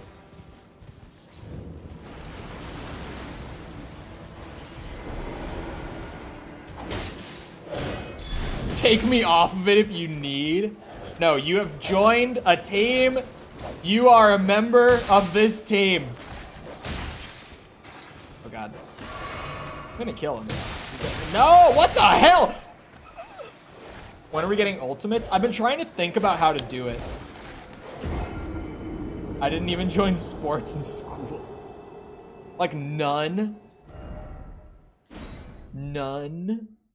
Come on now. You played a sport at some point, right?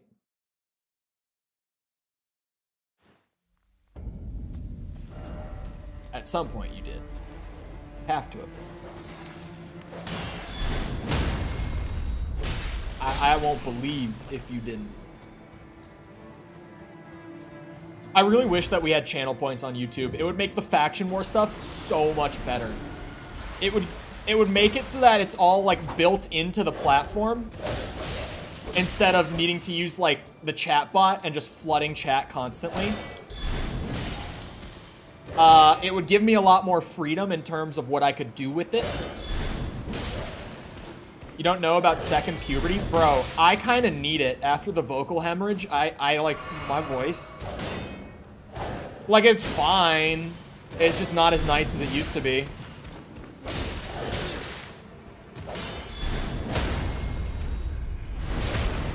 Vocal hemorrhage sucks. Don't try to scream like Corey Taylor. It won't work. Trust me.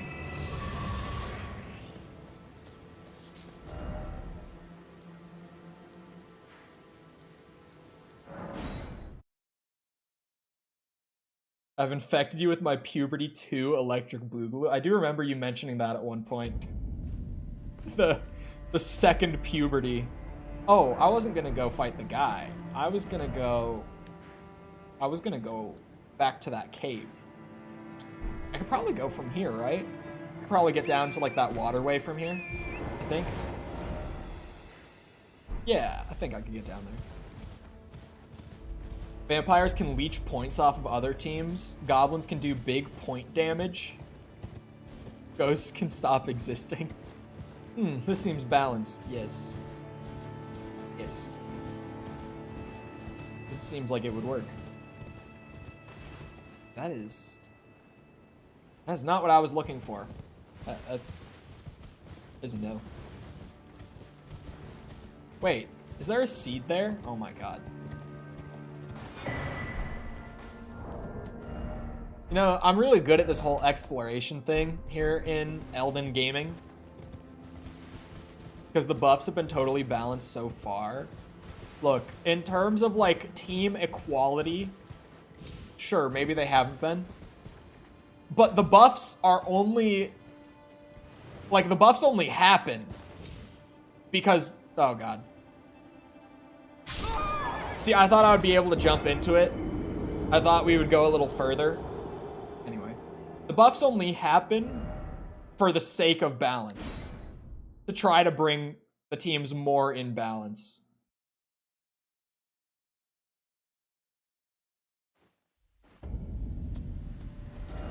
Oh, it put me down here. Sweet.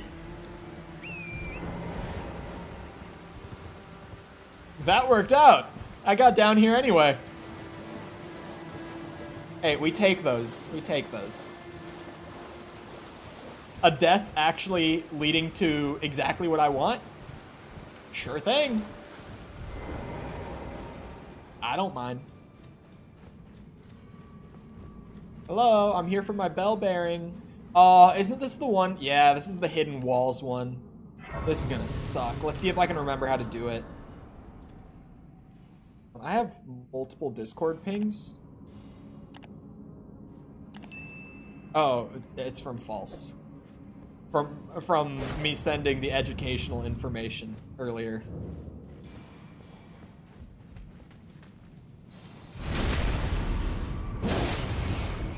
Hey, remember what I said, chat. When it's one Discord ping, it can be anything. When it's 2 or more.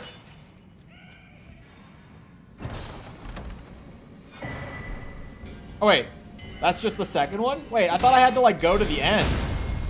That's what I was here for.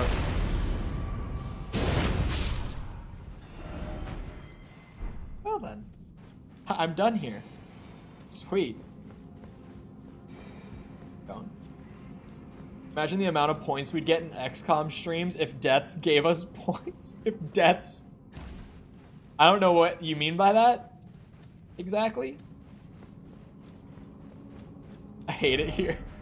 Bro, when I said it to Snooze, when it was the thing that I said to Snooze that you came in here all pissed about, I had literally said, if it's 2 Discord pings back to back, then I know. That is exactly what I had said to him. Oh, I saw the ultimates. I saw them. I like the vampire and the oh wait, ghost ultimate. My bad, I didn't see that one. Chole dies, they get 2.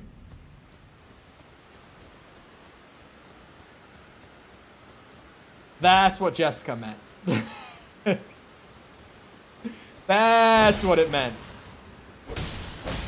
It was in response to that. My deaths give the ghost points. See, it's kind of funny though, because that works.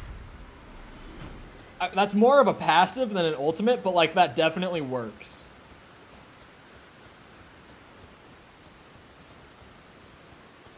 They would get points. I tend to just, you know, randomly jump off of cliffs.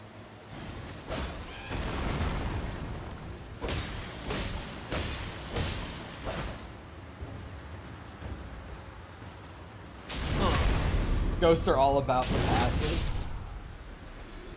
Oh god, maybe we need passives. I don't... Passives would be more just like... if goblins, like, always made a little bit more off of claims because of, like, goblin mine. Yeah, no, maybe vampires and goblins get, like, active abilities, and the ghosts get a passive. That could work.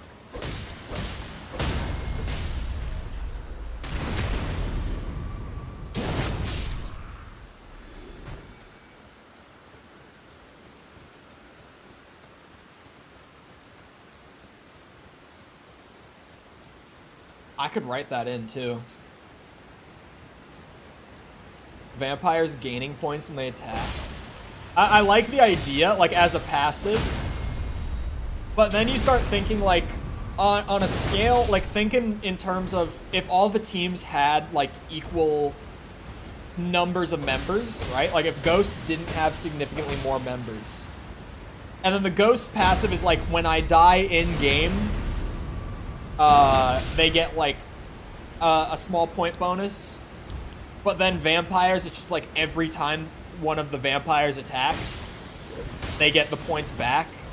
Shit like that starts to break really fast. That's the only reason that I'm like, maybe ghosts get a passive and the other teams are more active abilities. Like the vampires leeching would be, what's it called?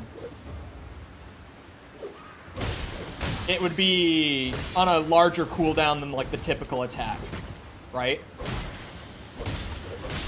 Oh god, that one was a little scary.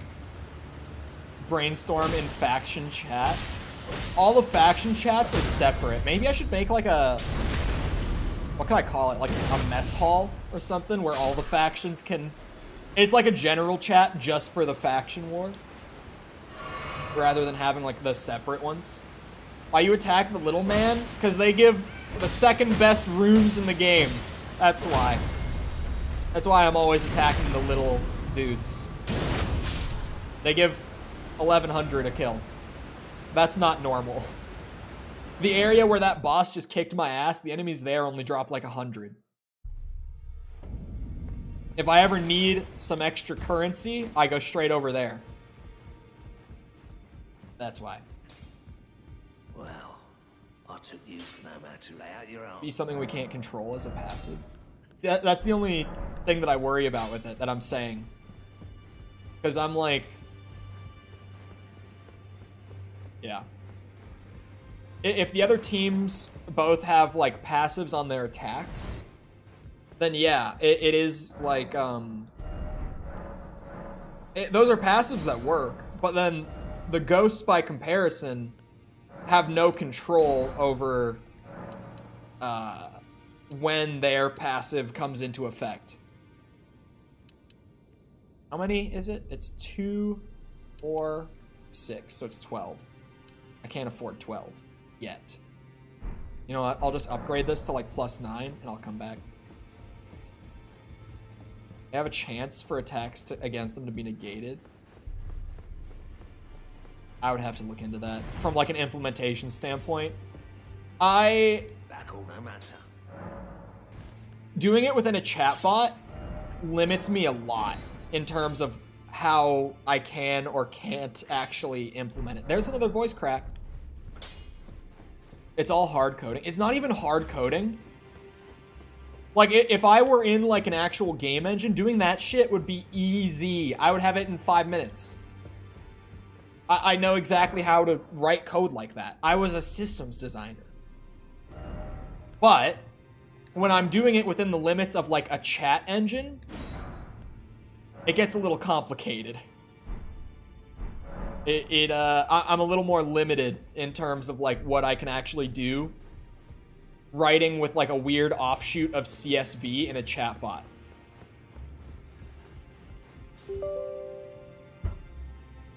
Now is not the time. My Java just tried to auto-update and like took over my whole computer for a second. Yeah, operation was canceled by the user. No shit. Now is not the time. I've never seen it do that. That was weird that it just did that. It genuinely did just like black out both of my monitors and be like, hey, update time. Make a game for the faction war. Oh, I was talking about it earlier for people who weren't here. I tried playing around in the Unreal editor for Fortnite this morning. Because I had a cool idea with it. It is insane how limited I am in that editor. The idea that I had, currently speaking, is not viable in the Fortnite editor, unfortunately. That's a big increase in the sword damage. That's what we were looking for. I just need like 20,000 runes to get it up to +12. Then I could probably fight the boss to get into Landell. Little Big Planet map editor. It's weird because it's not... It's supposed to be Unreal, but you're able to use Fortnite for it to like make custom game content. And like the stuff that they were showing off was like making full cutscenes and like boss fights and shit with custom assets and all that too, right? When I opened it up, first thing I realized when I started to be like, okay, let's start prototyping my idea, is the weapon files are read-only. Which, in simpler terms, not computer speak terms, it means I don't have access to adjust, like, damage variables in the Fortnite editor. So, like, if I wanted to actually make, like, my own kind of mini-game within Fortnite like that, which is kind of what I thought I was going to be doing, I can only do that within the scope of, like, using the parameters that Fortnite already has set up. I can't change those things. The same goes for, like, enemies, too. If I want to put, like, enemy AI in, which I did, I can't, like, adjust the amount of health that that enemy has. There's just a set amount from, like, the base game, and I just have to use that amount. Which completely voids the entirety of what I was planning to do. So that idea died out within, like, the span of an hour this morning. Yeah, that idea went pretty quick. And it's like, I could just use Unreal. But then I need to make my own assets, which is always the biggest roadblock for me. In terms of, like, designing the systems and the core gameplay loop, like, I can do that. I'm pretty adept at that. One might say, if they have a Sigma male vocabulary, I have a certain perspicacity for it. But when it comes to making, like, even placeholder assets and animations and stuff, it's not good. And another benefit to Fortnite, too, is, like, it's a secure platform. It's an accessible platform. Yeah.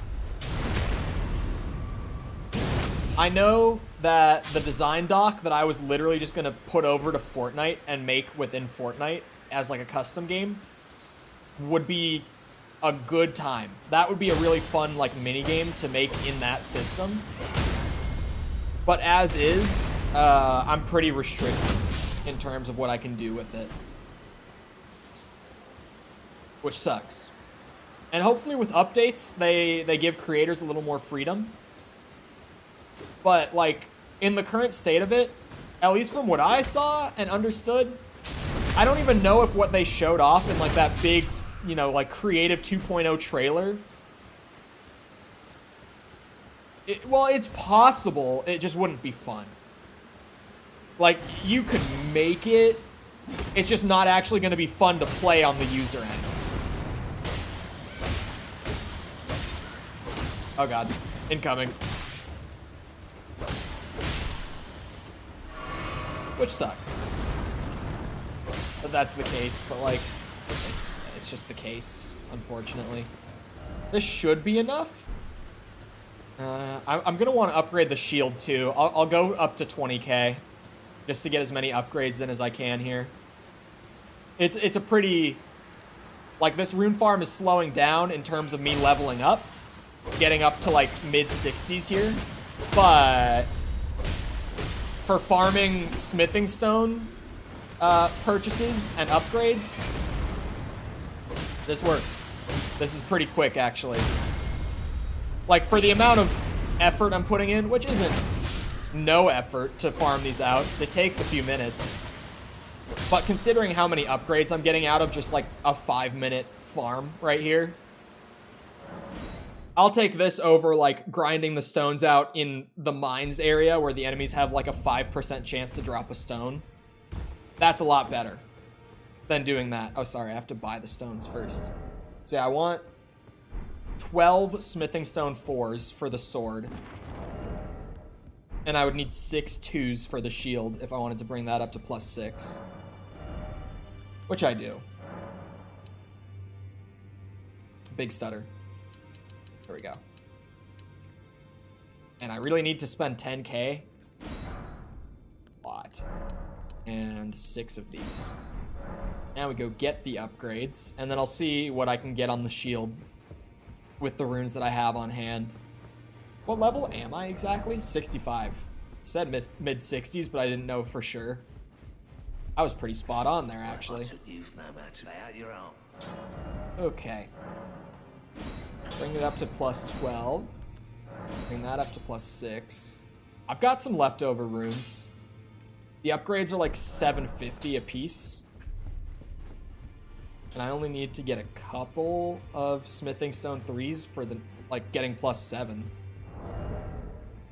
Having a +12 sword against this boss will be a lot better than having a +5. It was, I almost said 4, and then I almost said 6. It was +5.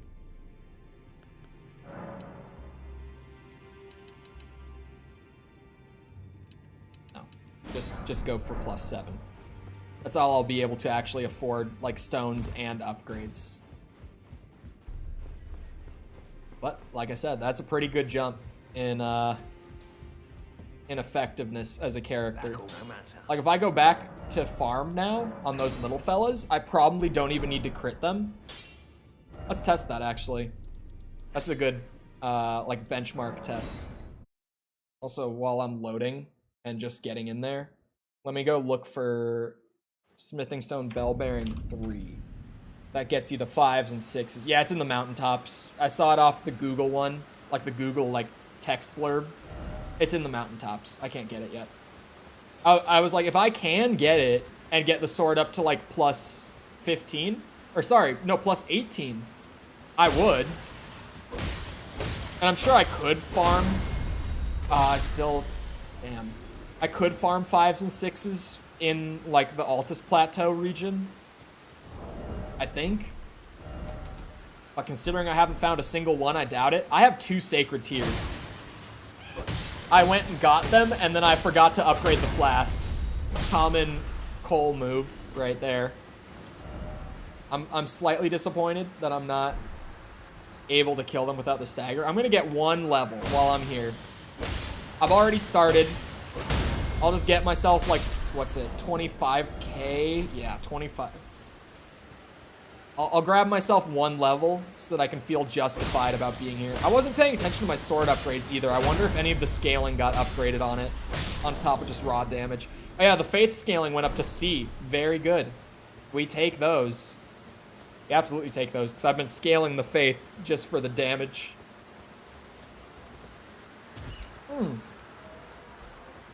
I asked earlier, and I don't know if anyone who's here now would have a response that I didn't get before.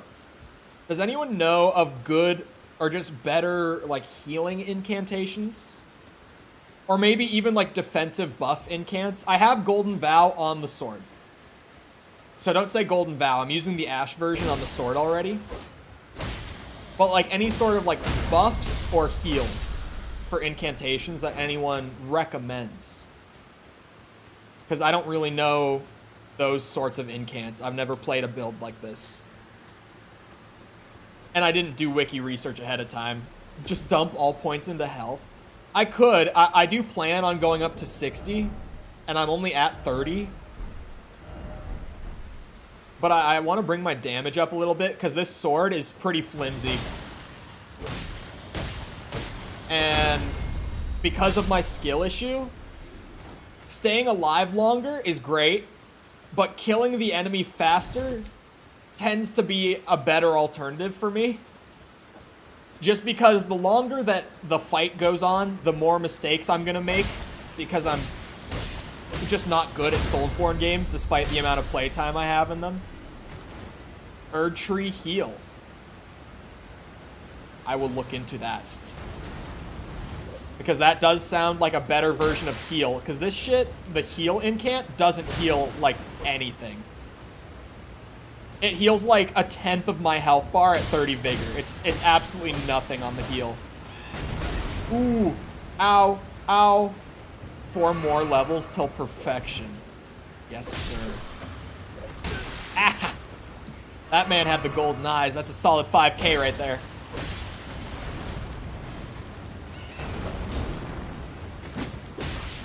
God damn it. Hit me again. Ah! Ah, I'm flanked!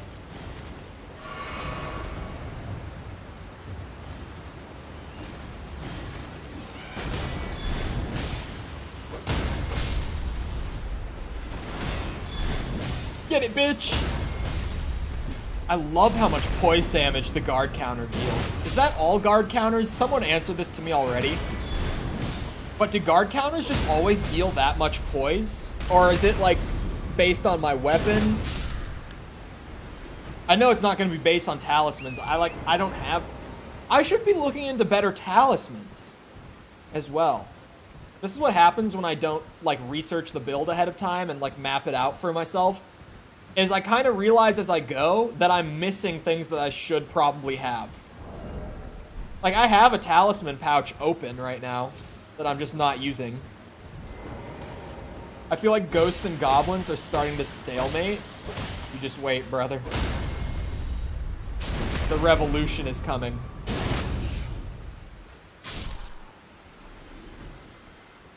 Now that I have been given actual ideas for the ultimates and it's not stuck in brainstorming hell.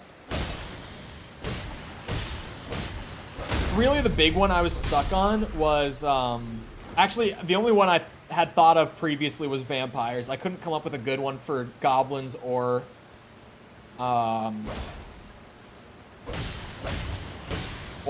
ghosts. The death idea is actually kind of funny, that it's more of a passive, that you just get a point bonus every time I die on stream. I think it's just funny, because, you know, you get more ghosts for every death. I like it. If we're looking at lore, I mean. Every time there's a death, you get more ghosts.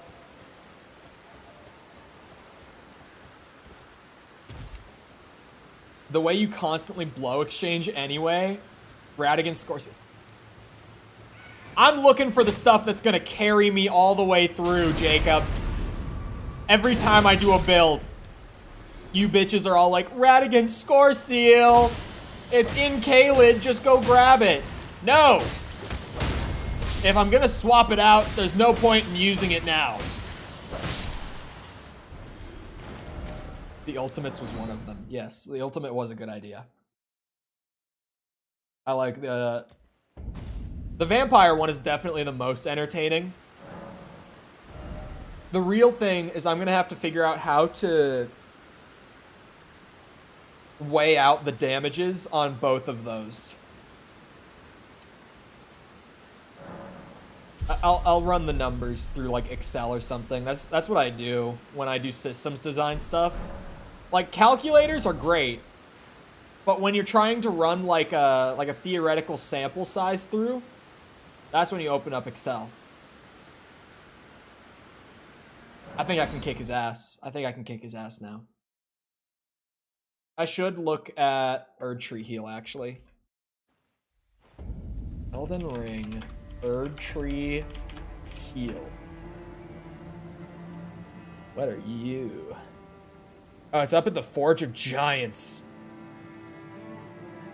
Oh wait, no, hold on. It's after defeating Malekith. Travel to the Queen's bedchamber. Ooh, okay, I can do that. What else was I about to, like, research? Oh, Elden Ring.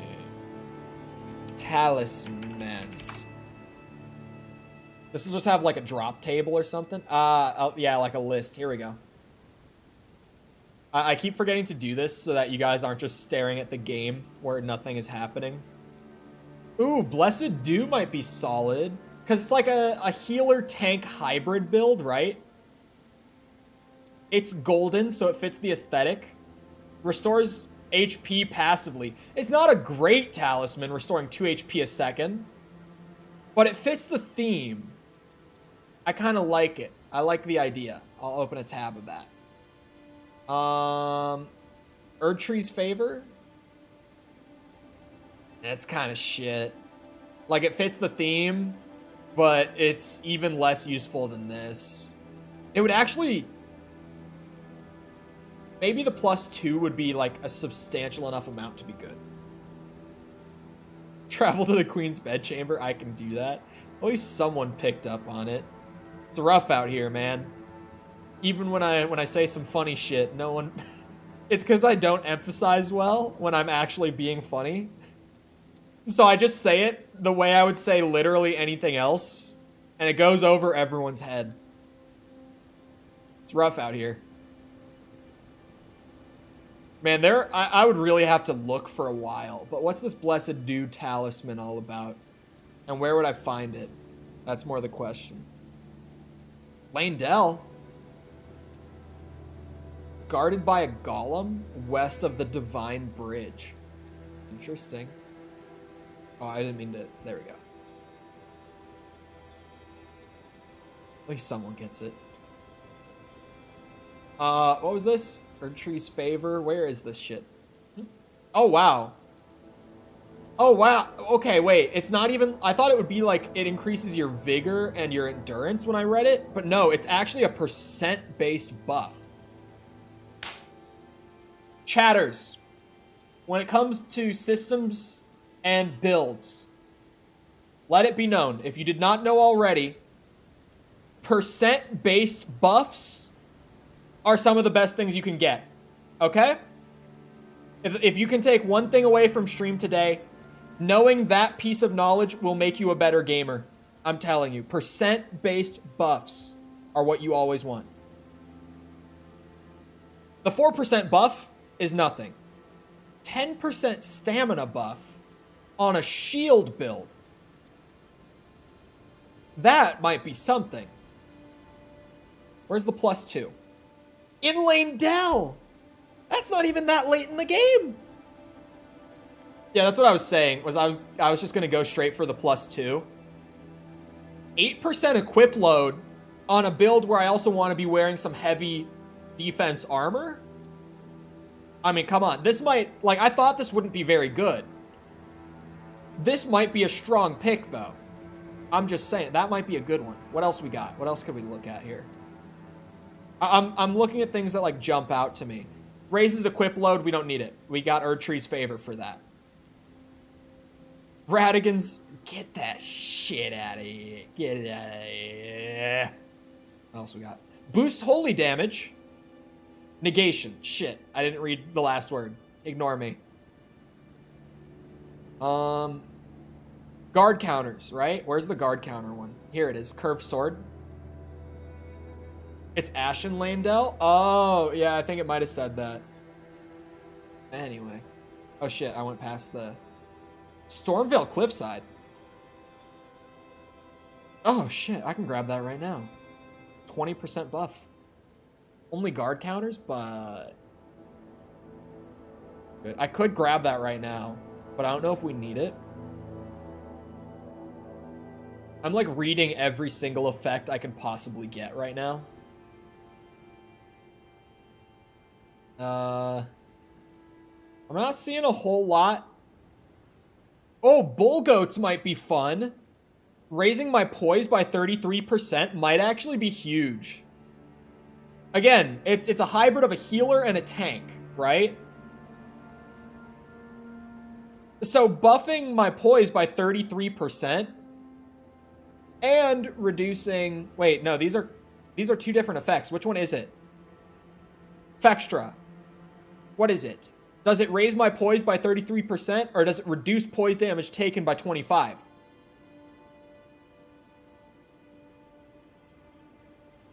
Oh, it says right here. This is the actual effect. It's a 25% reduction. Even though the game explains it as a 1.33 increase. These are not the same things because they affect hyper armor differently. That is true. Where's Dragon Barrow Cave? Where is that? Where's Bull Goats? I've never used this talisman. But that might be a good one. Oh, that's in Caelid. Or I guess Dragon Barrow. Oh, who would have thought, actually. Yeah, I'm a genius for that one. What do we think? Bull Goats might be fun. They have an actual build guide for a Melania cosplay. Well, maybe someday. I kind of like putting together my own stuff. I'll be honest. But maybe someday. That could be fun. If someone else has workshopped all the numbers for me, and I can just waterfowl on some bitches, maybe. Would it be that good to use waterfowl, like, as a player? Because I'm just thinking, like, from the perspective of, like... It's a really long attack. Like, I don't feel like I'm comfortable getting locked into an attack that takes that long. It seems like it would do more damage to me than it would to the enemy. I'm gonna go get Bull Goats. Because I only found 3 more talismans that I like for the build, so those 3 are gonna be the 3.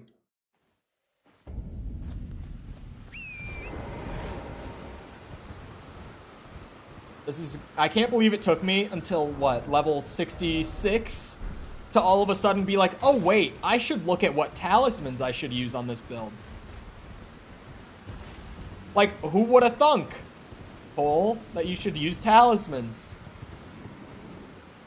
Oh, Ozzy. Oh, God. Oh, we go vroom. We go vroom.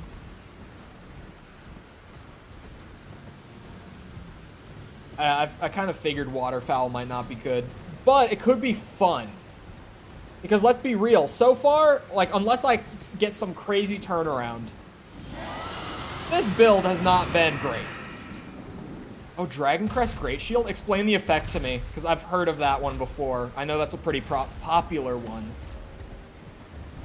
What's the effect on it? Does it, like, lower the amount of stamina drain using my shield, because that's what I would assume. That might be good. Because above everything else, I want to lean into the healer/tank hybrid theme. So, like, damage scaling with things like curved greatsword, it's cool. It's good in its own way.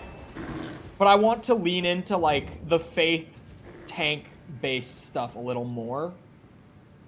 I would prioritize me being a tank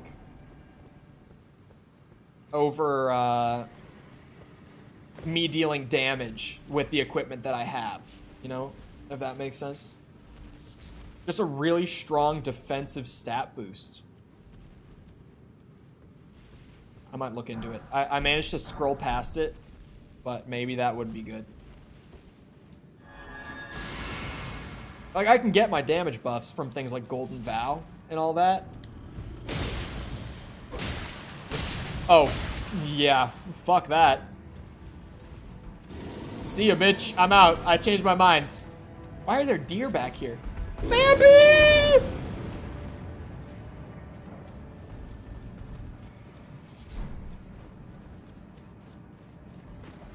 He doesn't have the talisman, does he? Please tell me that he doesn't have it. Oh, thank God. Oh, thank God. Oh, wrong one. All right. 25% reduction to poise damage. Not too shabby, if I do say so myself. Is he just kind of like the boss down here?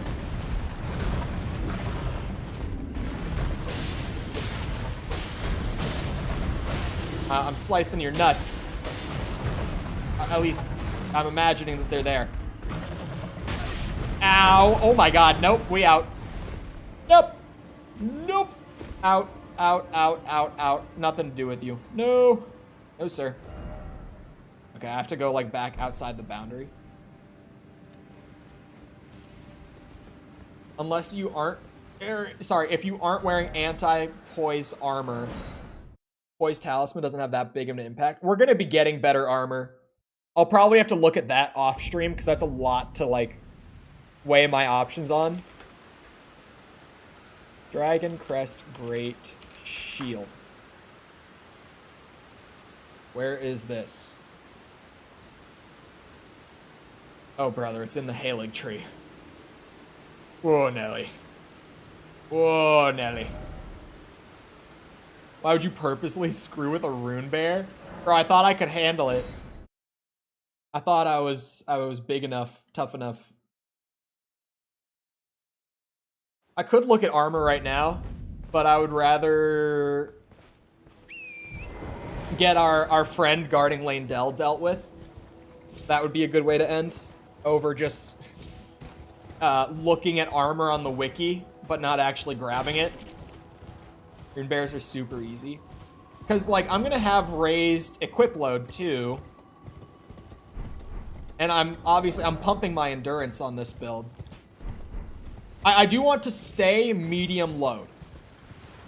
I do not want to be fat rolling. As much as I want to be a tank, I don't want to fat roll. That's going to be a no from me. But as heavy as I can get with, like, medium equip load, that's what I want.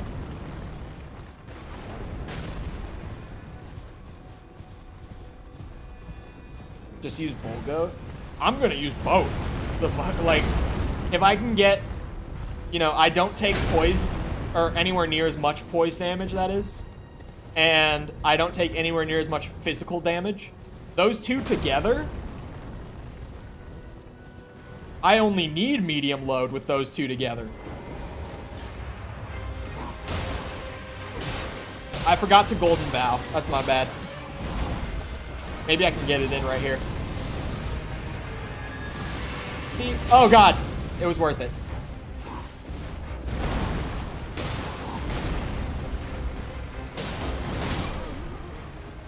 Whoa!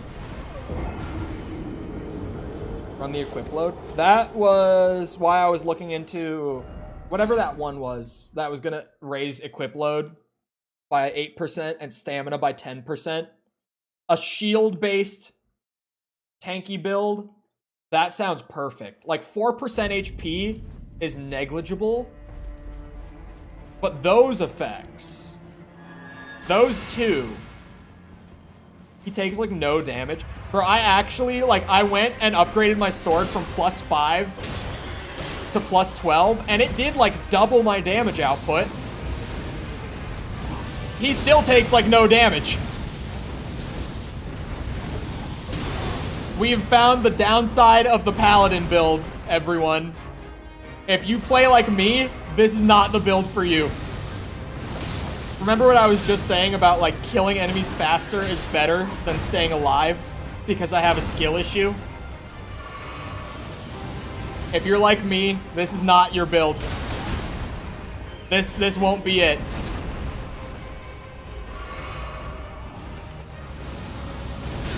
God damn it, I thought I would be fine to just sprint past it. You see what I mean? It's a me problem. Like, it's not even stats. It's just, I'm bad. See, now imagine with the ghost passive that we have introduced. Mikkel wasn't here when we said it. Mikkel. We're gonna give each team a unique ability for faction war now, but the ghosts are gonna be a passive. This is what you're gonna want to hear. Every time I die in whatever game I'm playing, the ghosts get a point bonus. Thoughts?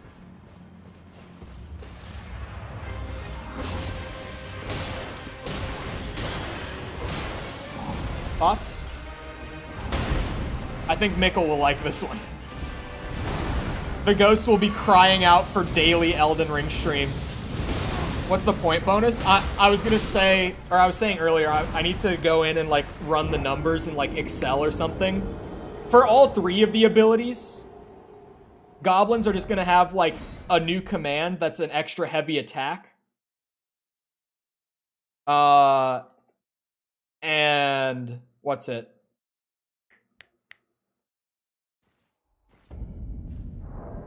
Oh yeah, vampires will have an attack that leeches the points back to them. That would be their ability. This Elden Lord needs his rest? Brother, I don't know what you mean rest. I gotta go record voiceover and edit a whole short. You all think I rest after stream? Hell no. I'm gonna go eat dinner, and then I'm gonna work until I go to sleep. I might work out tonight. I didn't do it this morning. Anyway. I hope you guys enjoyed. If you did enjoy and you haven't done so already, feel free to go ahead, leave a sub, come back another time. We're doing this. What else have we been doing? Breath of the Wild a little bit, going into Tears of the Kingdom. XCOM, Resident Evil. That's what we've been doing. So feel free to come back for any of that. Dead Island 2 on Friday, don't forget it. Noon Friday, we're playing Dead Island 2, don't forget it. Anyway. Also, if you enjoyed, feel free to go ahead and leave a like on the stream. Helps out a lot with algorithm and stuff. Helps for discoverability, exposure, all that sort of good stuff. So I appreciate it if you've done so already. And thank you if you're about to do so as well. If you're looking for ways to engage the community outside of YouTube, feel free to check out the links in the description. Things like Twitter, Discord server, TikTok, all that's down there if you're looking for it.